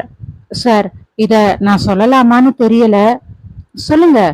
3 நாளைக்கு முன்னாடி ராகவன் சார் ஆபீஸ் லாக்கர்ல இருந்த ஒரு ஃபைல வீட்டுக்கு எடுத்துக்கிட்டு போனாரு. அரவிந்த் சட் என்று நிமிர்ந்தான். என்ன ஃபைல்? தெரியல சார். ஆனா அது ரொம்ப முக்கியமான ஃபைல். ஏன்னா அத அவர் யாரையுமே தொடவிட மாட்டாரு. பிரகாஷின் மொபைல் ஒலித்தது. அவர் பேசிக் கொண்டிருந்த போதே அவரது முகம் மாறியது. அழைப்பை முடித்துவிட்டு அரவிந்தை நோக்கி பார்த்தார். அந்த 75,000 போன அக்கவுண்ட் யாருன்னு தெரிஞ்சிருச்சு அரவிந்த். யாரு? எஸ் குமார். ராகவனோட ஊழியர் இல்ல, அவரோட உறவினரும் இல்ல. அவரு 3 வருஷங்களுக்கு முன்னாடியே இறந்து போயிட்டாராம். அறை முழுவதும் அமைதி. அக்ஷயா அதிர்ச்சியுடன், இறந்தவரோட அக்கவுண்ட்டுக்கு 3 மாசமா பணம் போயிருக்கா என்று கேட்டாள். அரவிந்த் ஜன்னல் வழியாக வெளியே பார்த்தான். இப்போது இந்த வழக்கு ஒரு கொலையை தாண்டி கடந்த காலத்தையும் தோண்ட ஆரம்பித்திருந்தது. அத்தியாயம் 17. காலை 11 மணி. Police station. இறந்து போன மனிதரோட கணக்குக்கு எப்படி பணம் போகும்? அக்ஷயாவின் கேள்விக்கு அறையில் யாரிடமுமே பதில் இல்லை. பிரகாஷ் அந்த ஃபைலை அரவிந்திடம் கொடுத்தார். எஸ் குமார், வயது 42, 3 வருஷத்துக்கு முன்னாடி சாலை விபத்துல இறந்து போயிட்டதா பதிவு. அரவிந்த் அந்த ஃபைலை மெதுவாக புரட்டினான். விபத்து நடந்த இடம், போஸ்ட்மார்ட்டம், மரண சான்றிதழ் எல்லாமே சரியாக இருந்தது. ஆனால் ஒரே ஒரு விஷயம் மட்டும் அவன் கவனத்தை வெகுவாக ஈர்த்தது. பிரகாஷ், இவரோட அக்கவுண்ட் இன்னும் க்ளோஸ் ஆகல. அதுதான் எனக்கும் ஆச்சரியம் அரவிந்த். அதே நேரம் வங்கி மேலாளர் மீண்டும் அழைக்கப்பட்டார். ஒரு டவுட் என்றான் அரவிந்த். இறந்து போனவரோட அக்கவுண்ட் எப்படி இன்னும் ஆக்டிவாவே இருக்கு? மேலாளர் ஃபைலை பார்த்தார். ஜாயிண்ட் அக்கவுண்ட் சார், அதனால க்ளோஸ் ஆகல. யாரு கூட இந்த ஜாயிண்ட் அக்கவுண்ட்? அவரோட மனைவி. அவங்க பேர் சுமித்ரா. அரவிந்த் உடனே எழுந்தான். அவங்கள நாம் பார்த்தே ஆகணும். மதியம் மணி 12:15. நகரின் ஓரத்தில் இருந்த ஒரு சிறிய வீடு. கதவு தட்டப்பட்டதும் சுமித்ரா கதவை திறந்தாள்.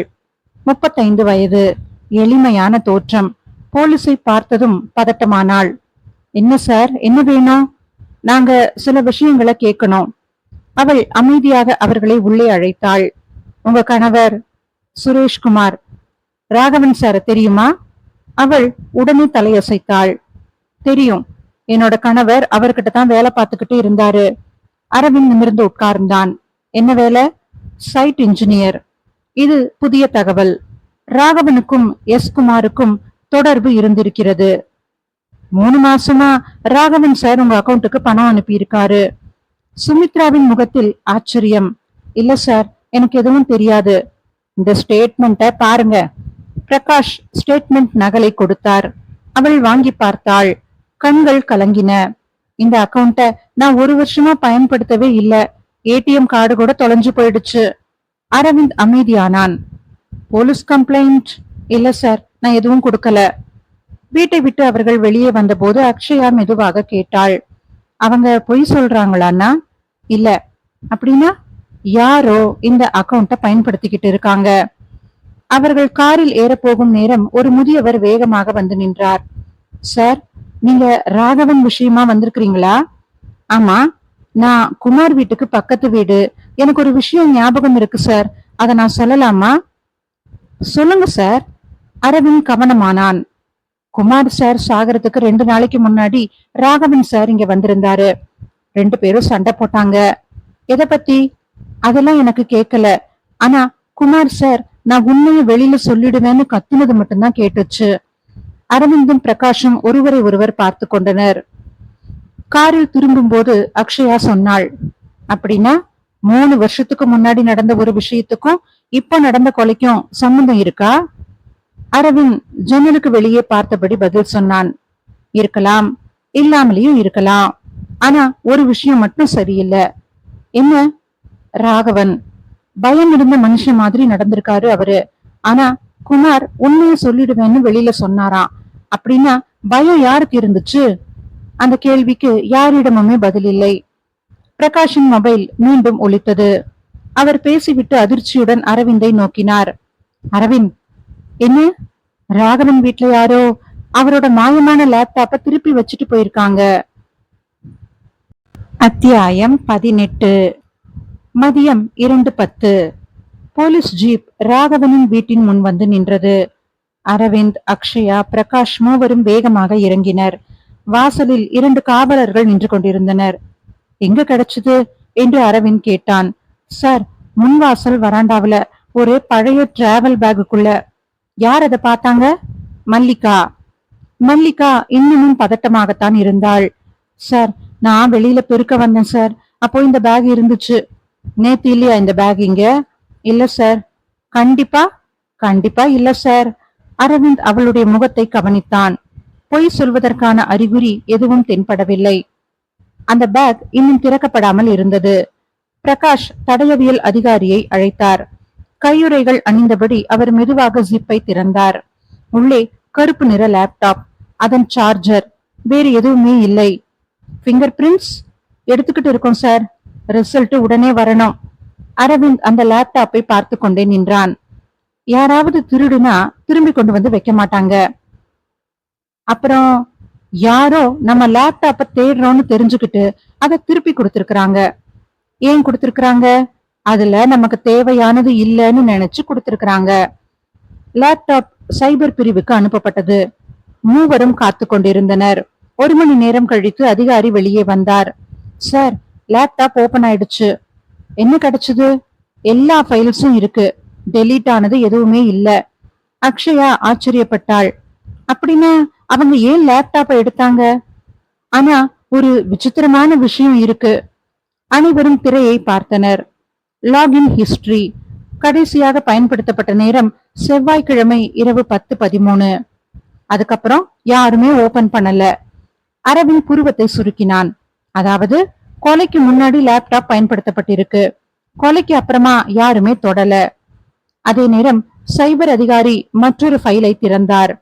Recent documents. அதில் ஒரே ஒரு ஃபைல் மட்டும். அது இரவு 10:12 மணிக்கு திறக்கப்பட்டிருந்தது. பெயர் ப்ராஜெக்ட் எஸ். அதை திறந்தனர். உள்ளே ஒரே ஒரு பக்கம். பழைய கன்ஸ்ட்ரக்ஷன் சைட் வரைபடம், சில கணக்குகள், கையெழுத்துக்கள். முதல் பார்வைக்கு சாதாரண ப்ராஜெக்ட் ஃபைல். அக்ஷயா ஏமாற்றத்துடன், இதுக்காகவா இவ்வளவு அக்கப்போரு என்று கேட்டாள். அரவிந்த் அந்த ஃபைலை முழுவதும் படித்தான். பிறகு ஒரு மூலையில் இருந்து சிறிய குறிப்பை கவனித்தான். சிகப்பு நிறத்தில் கையெழுத்து. Original file is not here. அவன் மெதுவாக நாற்காலியில் சாய்ந்து கொண்டான். பிரகாஷ், இப்ப புரியுது. என்ன? கொலகாரன் இந்த ஃபைலை தேடி லேப்டாப் எடுத்துக்கிட்டு போனான். ஆனா ஒரிஜினல் ஃபைல் லேப்டாப்ல இல்லைன்னு தெரிஞ்ச பிறகு அத திரும்பி வச்சுட்டு போயிருக்கிறான். அதே நேரம் பிரகாஷின் மொபைல் ஒலித்தது. சொல்லுங்க. சில நொடிகள் கேட்டார். அழைப்பை முடித்துவிட்டு அரவிந்தை நோக்கி திரும்பினார். அரவிந்த், 3 வருஷத்துக்கு முன்னாடி எஸ் குமார் வேலை பார்த்த ப்ராஜெக்ட் எஸ் சைட் இப்போ இடிச்சு புதுசா கட்ட ஆரம்பிச்சிருக்கிறாங்க. அரவிந்த் ஒரு நொடி சிந்தித்தான். பிறகு மெதுவாக சொன்னான். நாளைக்கு காலையில முதல்ல நம்ம அங்கத்தான் போறோம். ஏன்னா என்றாள் அக்ஷயா. அரவிந்த் களைப்புடன் தன் கண்களை மூடிக்கொண்டே சொன்னான். சில உண்மைகள் ஃபைல்ல இருக்காது. அது நடந்த இடத்துலதான் இருக்கும். அத்தியாயம் 19. வியாழக்கிழமை காலை 8:30. சூரியன் மெதுவாக உயர்ந்து கொண்டிருந்தான். நகரின் புறநகரில் 3 வருடங்களுக்கு முன்பு கட்டப்பட்ட ப்ராஜெக்ட் எஸ் வளாகம். அதன் ஒரு பகுதி தற்போது இடிக்கப்பட்டு புதிய கட்டுமான பணிகள் நடந்து கொண்டிருந்தன. போலீஸ் ஜீப் உள்ளே நுழைந்தது. அரவிந்த், அக்ஷயா, பிரகாஷ் மூவரும் இறங்கினர். தள பொறியாளர் அவர்களை வரவேற்றார். சார், நேத்தே போலீஸ் என்கிட்ட பேசினாங்க. உங்களுக்கு என்ன உதவி வேணும்? அரவிந்த் சுற்றிலும் பார்த்தான். பழைய கட்டிடம், இடிக்கப்பட்ட சுவர்கள், சிமெண்ட் குவியல்கள், தொழிலாளர்கள். அவன் எந்த கேள்வியும் கேட்கவில்லை. முதலில் அந்த இடத்தை நன்றாக பார்த்தான். சில நிமிடங்கள் கழித்து, 3 வருஷத்துக்கு முன்னாடி எங்க சைட் இன்ஜினியர் யாரு? S Kumar sir. அவரை பத்தி தள பொறியாளர் பெருமூச்சு விட்டார். அவரு ரொம்ப நல்ல மனுஷர். வேலையில கம்பீரம். ஆனா ஒரு விபத்துல இறந்து போயிட்டாரு. அந்த விபத்து எங்க நடந்துச்சு? சைட்டுக்கு வெளியில. அரவிந்த் உடனே கேட்டான், குமார் இறந்து போறதுக்கு முன்னாடி இங்க ஏதாவது பெரிய பிரச்சனை நடந்துச்சா? தள பொறியாளர் உடனே பதில் சொல்லவில்லை. சுற்றிலும் இருந்த தொழிலாளர்களை பார்த்தார். நீங்க கொஞ்சம் தள்ளி போங்களேன் என்று அவர்களை பார்த்து சொன்னார். அவர்கள் கொஞ்ச தூரத்துக்கு நகர்ந்தனர். சார், இத நான் யாருக்கிட்டையுமே சொன்னதில்ல. என்ன, அந்த ப்ராஜெக்ட் ஆரம்பத்துல ஒரு தூண் இடிஞ்சு விழுந்துருச்சு. அக்ஷயா அதிர்ச்சியானாள். யாருக்காவது காயமா? 2 தொழிலாளிகளுக்கு காயம். அதிர்ஷ்டவசமா எந்த உயிரிழப்பும் இல்ல. கேஸ் பதிவு பண்ணலையா என்றார் பிரகாஷ். இல்ல. ஏன்? ராகவன் சார் வேலையை நிறுத்த வேணான்னு சொல்லிட்டாரு. குமார் சார் மட்டும் காரணம் கண்டுபிடிக்கணும்னு பிடிவாதமா இருந்தாரு. அரவிந்தின் முகம் மாறவில்லை. ஆனால் அவன் மனதில் ஏதோ ஒரு புதிய கதவு திறந்தது போல இருந்தது. சரி, அதுக்கப்புறம்? 1 வாரம் கழிச்சு குமார் சாருக்கு ஆக்சிடென்ட் ஆயிடுச்சு. அருகில் வேலை பார்த்து கொண்டிருந்த வயதான மேஸ்திரி ஒருவர் அவர்களையே பார்த்து கொண்டிருந்தார். அரவிந்த் அதை பார்த்துவிட்டு அவரிடம் சென்றான். நீங்க இங்க எவ்வளவு நாளா வேலை செஞ்சுக்கிட்டு இருக்கீங்க? 5 வருஷம். குமார் சார் உங்களுக்கு தெரியுமா? நல்லா தெரியும். அவர் ஆக்சிடென்ட்டுக்கு முன்னாடி ஒரு பென் டிரைவ் என்கிட்ட கொடுத்தாரு. அறையில் இருந்தது போல கனத்த அமைதி நிலவியது. பிரகாஷ் உடனே வந்தார். என்ன சொல்றீங்க நீங்க? அவரு சொன்னாரு, நான் திரும்பி வரலன்னா போலீஸ்காரங்க வந்தாங்கன்னா இத போலீஸ் கிட்ட கொடுத்துடுங்க அப்படின்னு சொன்னாரு. அக்ஷயாவின் கண்கள் ஆச்சரியத்தில் விரிந்தன. அப்புறம்? மேஸ்திரி தலையை குனிந்து கொண்டார். நான் பயந்துட்டேன் சார். அடுத்த நாளே ஆக்சிடென்ட் ஆயிடுச்சு. அதுக்கப்புறம் அந்த பென்டிரைவ வீட்டுல ஒரு டப்பாவுக்குள்ள வச்சுட்டேன். அரவிந்த் கேட்டான். இப்போ அது எங்க இருக்கு? வீட்டுல இருக்கு சார், நான் கொடுக்கறேன். அனைவரும் உடனே அந்த மேஸ்திரியின் வீட்டுக்கு கிளம்பினர். பழைய இரும்பு பெட்டி திறக்கப்பட்டது. அதிலிருந்து சிறிய நீல நிற பென்டிரைவ் ஒன்று எடுக்கப்பட்டது. அதை பார்த்த அரவிந்த் முதல் முறையாக மெதுவாக சிரித்தான். அக்ஷயா அதை கவனித்தாள். என்ன சிரிக்கிறீங்க? இந்த கேஸ் இப்ப பேச ஆரம்பிச்சிருக்கு உண்மைய. அதே நேரம் பிரகாஷின் மொபைல் ஒலித்தது. அவர் அழைப்பை ஏற்று பேசினார். சொல்லுங்க. சில நொடிகள் அமைதியாக கேட்டார். பிறகு அவரது முகம் ஒரு இறுக்கத்துக்கு உட்பட்டது. அழைப்பை பேசி முடித்துவிட்டு அரவிந்தை நோக்கி வந்தார். அரவிந்த், நாம இங்க வந்தது யாருக்கோ தெரிஞ்சிருக்கு. எப்படி? இந்த மேஸ்திரி வீட்டுக்கு இப்பவே 2 பேர் வந்திருக்கிறாங்க. யார தேடி? அந்த பென் டிரைவ தேடி. அரவிந்த் உடனே ஜன்னல் வழியாக வெளியே எட்டி பார்த்தான். வீட்டின் முன் தூரத்தில் ஒரு வெள்ளை கார் மெதுவாக திரும்பி சென்று கொண்டிருந்தது. அவர்கள் சில நிமிடங்கள் தாமதமாக வந்திருந்தனர். அத்தியாயம் 20. வியாழக்கிழமை காலை மணி 10:30. போலீஸ் நிலையம். பென்டிரைவில் இருந்த கோப்புகள் அனைத்தும் பெரிய திரையில் திறந்து வைக்கப்பட்டிருந்தன. அரவிந்த் ஒரு ஃபைலையும் அவசரமாக பார்க்கவில்லை. ஒவ்வொன்றாக நிதானமாக படித்துக் கொண்டிருந்தான். அக்ஷயா பொறுமை இழந்து, அண்ணா எதையாவது சொல்லு, இந்த பென்டிரைவ் கொலையாளி யாருன்னு இதுல இருக்கான்னா? அரவிந்த் கண்களை திரையிலிருந்து எடுக்காமலேயே இல்ல என்றான். அப்போ இதுல கொலைக்கான காரணம் இருக்கு. ஒரு எக்ஸல் கோப்பு. ப்ராஜெக்ட் எஸ் செலவு கணக்குகள். அதன் அருகில் உண்மையான செலவுகள். இரண்டையும் ஒப்பிட்டு பார்த்த அரவிந்த் அமைதியாக சொன்னான். பிரகாஷ், இங்க 22 கோடி ரூபாய் கணக்கு பொருந்தவே இல்ல. அதிர்ச்சியானார் பிரகாஷ். என்ன அரவிந்த், இந்த ப்ராஜெக்ட்ல போலி பில்ஸ், போலி பர்ச்சேஸ் என்ட்ரிஸ், குறைந்த தரமான மெட்டீரியல்ஸ் எல்லாமே இருக்கு. அண்ணா, அப்படின்னா யாரோ பெரிய அளவுல பணம் எடுத்திருக்காங்களா அண்ணா? ஆமா. அதே நேரம் சைபர் பிரிவு அதிகாரி உள்ளே வந்தார். சார், பென் டிரைவ்ல டெலீட் ஆன ஒரு போல்டரை ரெக்கவர் பண்ணிட்டோம் சார். அனைவரும் உடனே திரையை நோக்கி திரும்பினர். போல்டர் பெயர் பிரைவேட். அதை திறந்து பார்த்தனர். உள்ளே 3 பிடிஎஃப்கள், 2 புகைப்படங்கள், ஒரு ஆடியோ ரெக்கார்டிங். முதலில் புகைப்படம். ராகவன், குமார், மணிகண்டன் மூவரும் சைட்டில் நின்று கொண்டிருந்தனர். அடுத்த புகைப்படம் அதே மூவரும் கடுமையாக வாக்குவாதம் செய்வது போல. தேதி 3 வருடங்களுக்கு முன்பு. அக்ஷயா ஆச்சரியமாக கேட்டாள், இதை யாரு எடுத்தது? அரவிந்த் பதில் சொல்லாமல் ஆடியோ ரெக்கார்டிங்கை பிளே செய்ய சொன்னான். சில வினாடிகள் காற்றின் சத்தம். பிறகு 2 குரல்கள். இந்த ஃபைல் வெளியில போனா நம்ம எல்லாருமே மாட்டிக்குவோம். நான் அமைதியா இருக்க மாட்டேன் என்றது மற்றொரு குரல். அதன் பின் ரெக்கார்டிங் திடீரென்று முடிந்திருந்தது. பிரகாஷ் மெதுவாக பேச்சை ஆரம்பித்தார். இது யாரோட வாய்ஸ்? உறுதியா சொல்ல முடியாது என்றான் அரவிந்த். வாய்ஸ் அனாலிஸ்க்கு அனுப்பலாம். அதே நேரம் ஒரு காவலர் வேகமாக உள்ளே வந்தார். சார், ஒரு இம்பார்ட்டன்ட் விஷயம். என்ன? மணிகண்டன் சார் இன்னைக்கு ஆபீஸ்க்கே வரல, போனும் ஸ்விட்ச் ஆஃப். பிரகாஷ் உடனே எழுந்தார். டீம் அனுப்புங்க. அரவிந்த் மட்டும் அமைதியாக அமர்ந்திருந்தான். அக்ஷயா கேட்டாள், அவன் தப்பிச்சுட்டானா? இல்ல. எப்படி அவ்வளவு நம்பிக்கையா சொல்ற? அரவிந்த் சிரித்தான். தப்பிச்சு ஓடுறவன் தனக்கு பின்னாடி யாரும் வரக்கூடாதுன்னு நினைப்பான். ஆனா மணிகண்டன் நாம அவனை தேடணும்னு நினைக்கிறான்.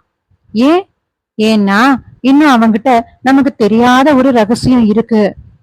அதே நேரம் பிரகாஷின் வயர்லெஸ் ஒலித்தது. சார், மணிகண்டனோட வீடு பூட்டி இருக்கு. ஆனா உள்ள யாரோ இருக்கிற மாதிரி சத்தம் கேக்குது. அரவிந்த் உடனே எழுந்தான். கமான், போலாம். அத்தியாயம் 21. வியாழக்கிழமை மதியம் 12:10. மணிகண்டனின் வீடு. சிறிய தனி வீடு. வீட்டின் முன் 2 போலீஸ் ஜீப்புகள். அக்கம் பக்கத்தினர் தூரத்தில் நின்று தங்களுக்குள் குசு குசுவென்று பேசிக்கொண்டு வேடிக்கை பார்த்து கொண்டிருந்தனர். அரவிந்த் காரிலிருந்து இறங்கினான். கதவு உள்ளே பூட்டப்பட்டிருந்தது. பிரகாஷ் கதவை தட்டினார். மணிகண்டன், கதவை திறங்க. பதில் இல்லை. மீண்டும், போலீஸ் வந்திருக்கோம். அமைதி. அப்போது வீட்டுக்குள் ஏதோ ஒன்று கீழே விழும் சத்தம் கேட்டது. ஒரு காவலர் பிரகாஷை பார்த்தார். சார், கதவை உடைச்சிடலாமா? வேண்டாம் என்றான் அரவிந்த். அவன் வீட்டை ஒருமுறை சுற்றி பார்த்தான். பின்புறம் சிறிய ஜன்னல்.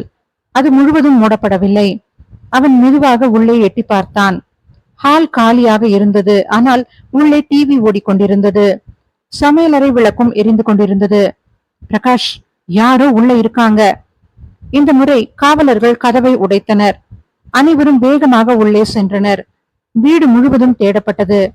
ஹால், சமையலறை, படுக்கையறை, யாருமே இல்லை. குழப்பமடைந்தாள் அக்ஷயா. அப்போ அந்த சத்தம்? அரவிந்த் பதில் சொல்லவில்லை. அவன் தரையை பார்த்து கொண்டே நடந்தான். படுக்கையறைக்குள் சென்றபோது அலமாரியின் கீழே புதிய காலனியின் மண் தடம். ஒரே ஒரு தடம். அதற்கு பக்கத்தில் அலமாரி சற்று நகர்த்தப்பட்டிருந்தது. அரவிந்த் குனிந்து பார்த்தான். பிரகாஷ், இத கொஞ்சம் நகர்த்துங்க. 2 காவலர்கள் சேர்ந்து அலமாரியை நகர்த்தினர். அதன் பின்னால் ஒரு குறுகிய இரும்பு கதவு. அக்ஷயா அதிர்ச்சியுடன், ரகசிய அறையா என்று கேட்டாள். பிரகாஷ் கதவை திறந்தார். அது சிறிய சேமிப்பு அறை. உள்ளே பழைய கோப்புகள், சில பெட்டிகள். ஆனால் மணிகண்டனை காணவில்லை. அரவிந்த் அந்த அறைக்குள் நுழைந்தான். ஒவ்வொரு பெட்டியையும் கவனமாக பார்த்தான். ஒரு மூலையில் காகிதங்களை எரிக்க பயன்படுத்தும் சிறிய இரும்பு ட்ரம். அதற்குள் சாம்பல். ஆனால் முழுவதுமாக எரியாத ஒரு காகித துண்டு. தடயவியல் அதிகாரி அதை எடுத்தார். அதில் தெளிவாக இருந்த ஒரே வரி, project's audit report. Akshaya கேட்டாள், அப்படின்னா ஆதாரங்களை எல்லாம் எரிக்க முயற்சி பண்ணி இருக்கானா? ஆமா அக்ஷயா, ஆனா முழுசா எரிக்க முடியல என்றான் அரவிந்த். ஒரு காவலர் ஓடி வந்தார். சார், பக்கத்து வீட்டுல சிசிடிவி இருக்கு. காலையில ரெக்கார்ட் ஆயிருக்கு. அனைவரும் உடனே அந்த வீட்டுக்கு சென்றனர். சிசிடிவி வீடியோ ஓடியது. காலை 8:05 மணிக்கு மணிகண்டன் வீட்டிலிருந்து வெளியே வருகிறார். கையில் ஒரு சிறிய கருப்பு பை. அவர் அவசரமே படவில்லை. நிதானமாக வீட்டை பூட்டிவிட்டு சாலையில் நின்ற ஒரு வெள்ளை காரில் ஏறுகிறார். கார் மெதுவாக புறப்படுகிறது. அரவிந்த் அந்த வீடியோவை நிறுத்தச் சொன்னான். நம்பர் தெரியுதா? இல்ல சார். ரியர் பிளேட் மண் படிஞ்சிருக்கு. அக்ஷயா ஏமாற்றத்துடன் தலையில் அடித்துக் கொண்டாள். மறுபடியும் மிஸ் ஆயிடுச்சு. அரவிந்த் திரையை கவனமாக பார்த்து கொண்டிருந்தான். சில வினாடிகள் கழித்து, இல்ல, இந்த தடவை அவன் ஒரு பெரிய தப்பு பண்ணிருக்கான். என்ன? அவன் திரையை சுட்டி காட்டினான். கார பாரு. அக்ஷயாவும் பிரகாஷும் கவனமாக பார்த்தனர். என்ன தெரியுது? இருவரும் உதட்டை பிதுக்கினர். அரவிந்த் சொன்னான், இது நம்ம முன்னாடியே ஆபீஸ் சிசிடிவில பார்த்த அதே கார் மாடல். அவன் சிறிது நேரம் அமைதியாக யோசித்தான். இப்போ அந்த காரை கண்டுபிடிச்சா மட்டும் போதும். கொலைகாரன இல்ல. கொலைய நிரூபிக்கிற ஆதாரம் இதுல கிடைக்கும். இறுதி அத்தியாயம் 22. வியாழக்கிழமை மாலை 5:45. போலீஸ் கட்டுப்பாட்டு அறை. வெள்ளை நிற கார் பற்றிய தகவல் அனைத்து சோதனை சாவடிகளுக்கும் அனுப்பப்பட்டிருந்தது. அரவிந்த் அமைதியாக வரைபடத்தை பார்த்து கொண்டிருந்தான். அக்ஷயா அவன் அருகில் வந்து நின்றாள். இன்னும் கிடைக்கலையே. கிடைக்கும். எப்படி இவ்வளவு நம்பிக்கையா சொல்றேன்னா, ஒரு தப்பு செஞ்சவன் அதை சரி செய்ய இன்னொரு தப்பத்தான் செய்வான். அதே நேரம் வயர்லெஸ் கருவி ஒலித்தது. சார், வெள்ளை கலர் காரை கண்டுபிடிச்சாச்சு. பழைய பழைய தொழிற்சாலை வளாகத்துல நிக்குது. சில நிமிடங்களில் அரவிந்த், பிரகாஷ், அக்ஷயா அங்கு நின்று கொண்டிருந்தனர். கார் பூட்டப்பட்டிருந்தது. தடயவியல் குழு கதவை திறந்தது. காருக்குள் ஒரு கருப்பு பை. அதற்குள் ப்ராஜெக்ட் எஸ் ஆடிட் ரிப்போர்ட், முழுமையான அசல் அறிக்கை. அதில் தரமற்ற பொருட்கள் வாங்கப்பட்ட விவரங்கள், போலி பில்கள், கையெழுத்துக்கள், அனுமதி ஆவணங்கள், முக்கியமாக மணிகண்டனின் கையொப்பம். அதன் கடைசி பக்கத்தில் ராகவனின் கையெழுத்து. இந்த அறிக்கையை நான் காவல்துறையிடம் ஒப்படைக்கிறேன். தேதி அவர் கொலை செய்யப்பட்ட மறுநாள் தேதி. அறையில் கனத்த அமைதி. அதே நேரம் ஒரு காவலர் ஓடி வந்தார். சார், மணிகண்டன் கிடைச்சிட்டாரு. மணிகண்டன் கைது செய்யப்பட்டு போலீஸ் நிலையத்திற்கு அழைத்து வரப்பட்டார். இந்த முறை அவரது முகத்தில் இருந்த தன்னம்பிக்கை காணவில்லை. அரவிந்த் அவருக்கு எதிரே அமர்ந்து கொண்டான். மேஜை மீது audit report, pendrive, laptop, diary, சாவி, எல்லா ஆதாரங்களும் வரிசையாக வைக்கப்பட்டிருந்தன. அரவிந்த் பேச ஆரம்பித்தான். 3 வருஷத்துக்கு முன்னாடி ப்ராஜெக்ட் எஸ்ல நடந்த மோசடிக்கு குமார் கண்டுபிடிச்சாரு. நீங்க அவரை மிரட்டுனீங்க. அதுக்கப்புறமா அவர் விபத்துல இறந்து போயிட்டாரு. இதையெல்லாம் கேட்டு மணிகண்டன் அமைதியாக இருந்தார். அதுக்கப்புறம் ராகவன் ஆரம்பத்துல உங்களுக்கு துணை நின்னாரு. ஆனா கடைசி சில வாரங்கள் அவருக்கு மனசாட்சி உறுத்த ஆரம்பிச்சிடுச்சு. அவர் ஆடிட் ரிப்போர்ட்டை மறுபடியும் எடுத்தாரு. போலீஸ் கிட்ட கொடுக்க முடிவு பண்ணினாரு. அதான் உங்களுக்கு தெரிஞ்சது. அந்த நைட் நீங்க வீட்டுக்கு போனீங்க. ரிப்போர்ட் எங்க இருக்குன்னு கேட்டீங்க. ராகவன் சொல்ல மறுத்துட்டாரு. கோபத்துல அவரோட கழுத்தை நெரிச்சிங்க. பிறகு டிராயரை திறந்து ரிப்போர்ட்டை தேடினீங்க. கிடைக்கல. லேப்டாப்பை எடுத்துக்கிட்டு போனீங்க. அதுலயும் இல்ல. அதனால திருப்பி வீட்டுல வச்சுட்டு போனீங்க. அக்ஷயா அமைதியாக கேட்டுக்கொண்டிருந்தாள். அரவிந்த் ஒரு நிமிடம் நின்றான். பிறகு ஆடிட் ரிப்போர்ட்டை அவன் முன் வைத்தான்.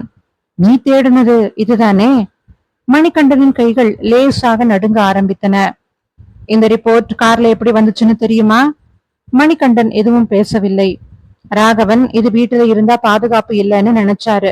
அதனால கொலை நடக்கிறதுக்கு சில மணி நேரத்துக்கு முன்னாடியே தன்னோட கார்ல இதை மறைச்சு வச்சிருந்தாரு. அதை நீ கண்டுபிடிக்கவே இல்ல. அறை முழுவதும் அமைதி சூழ்ந்தது. சில வினாடிகள் கழித்து மணிகண்டன் மெதுவாக தலை குனிந்தார். ஆமா, நான் தான் அவரை கொன்னேன். அவர் உயிரோட இருந்தா எல்லா விஷயமும் வெளியில வந்திருக்கும். என்னோட வாழ்க்கை முடிஞ்சு போயிருக்கும். அவரை அவரோட அறையில கொன்னுட்டு அவரோட பாடியை எடுத்துக்கிட்டு போய் டிஸ்போஸ் பண்ணலாம் தான் நினைச்சேன். ஆனா தோட்டம் வரைக்கும் தான் என்னால அவரை தூக்கிக்கிட்டு வர முடிஞ்சது. அங்கேயே அவரை போட்டுட்டு வந்துட்டேன். அப்பதான் என்னோட சாவியும் தவறி இருக்கும். பிரகாஷ் அமைதியாக கைது உத்தரவை வாசித்தார். காவலர்கள் மணிகண்டனை அழைத்துச் சென்றனர். அன்று மாலை ராகவன் வீடு. கல்யாணி வாசலில் நின்று கொண்டிருந்தாள். அரவிந்தும் அக்ஷயாவும் கிளம்ப தயாரானார்கள். ரொம்ப நன்றி என்று கல்யாணி மெதுவாக சொன்னாள். அரவிந்த் புன்னகைக்கவில்லை. உண்மை கொஞ்சம் தாமதமா வந்தாலும் வெளியில வந்தே தீரும். வீட்டை விட்டு அவர்கள் வெளியே வந்தபோது அக்ஷயா சிரித்தாள்.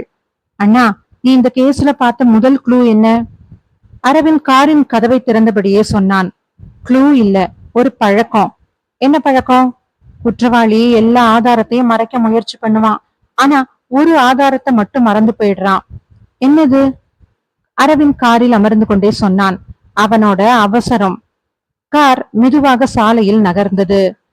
ரேடியோவில் மாலை செய்திகள் ஒலித்துக் கொண்டிருந்தன. அக்ஷயா கேட்டாள், இந்த கேஸ் முடிஞ்சிருச்சுல்லன்னா?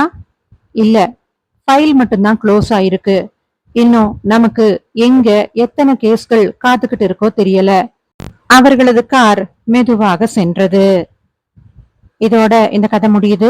இது போல பல நல்ல கதைகள் கேட்க கதையரசிக்கு சப்ஸ்கிரைப் பண்ணி சப்போர்ட் பண்ணுங்க. நன்றி, வணக்கம்.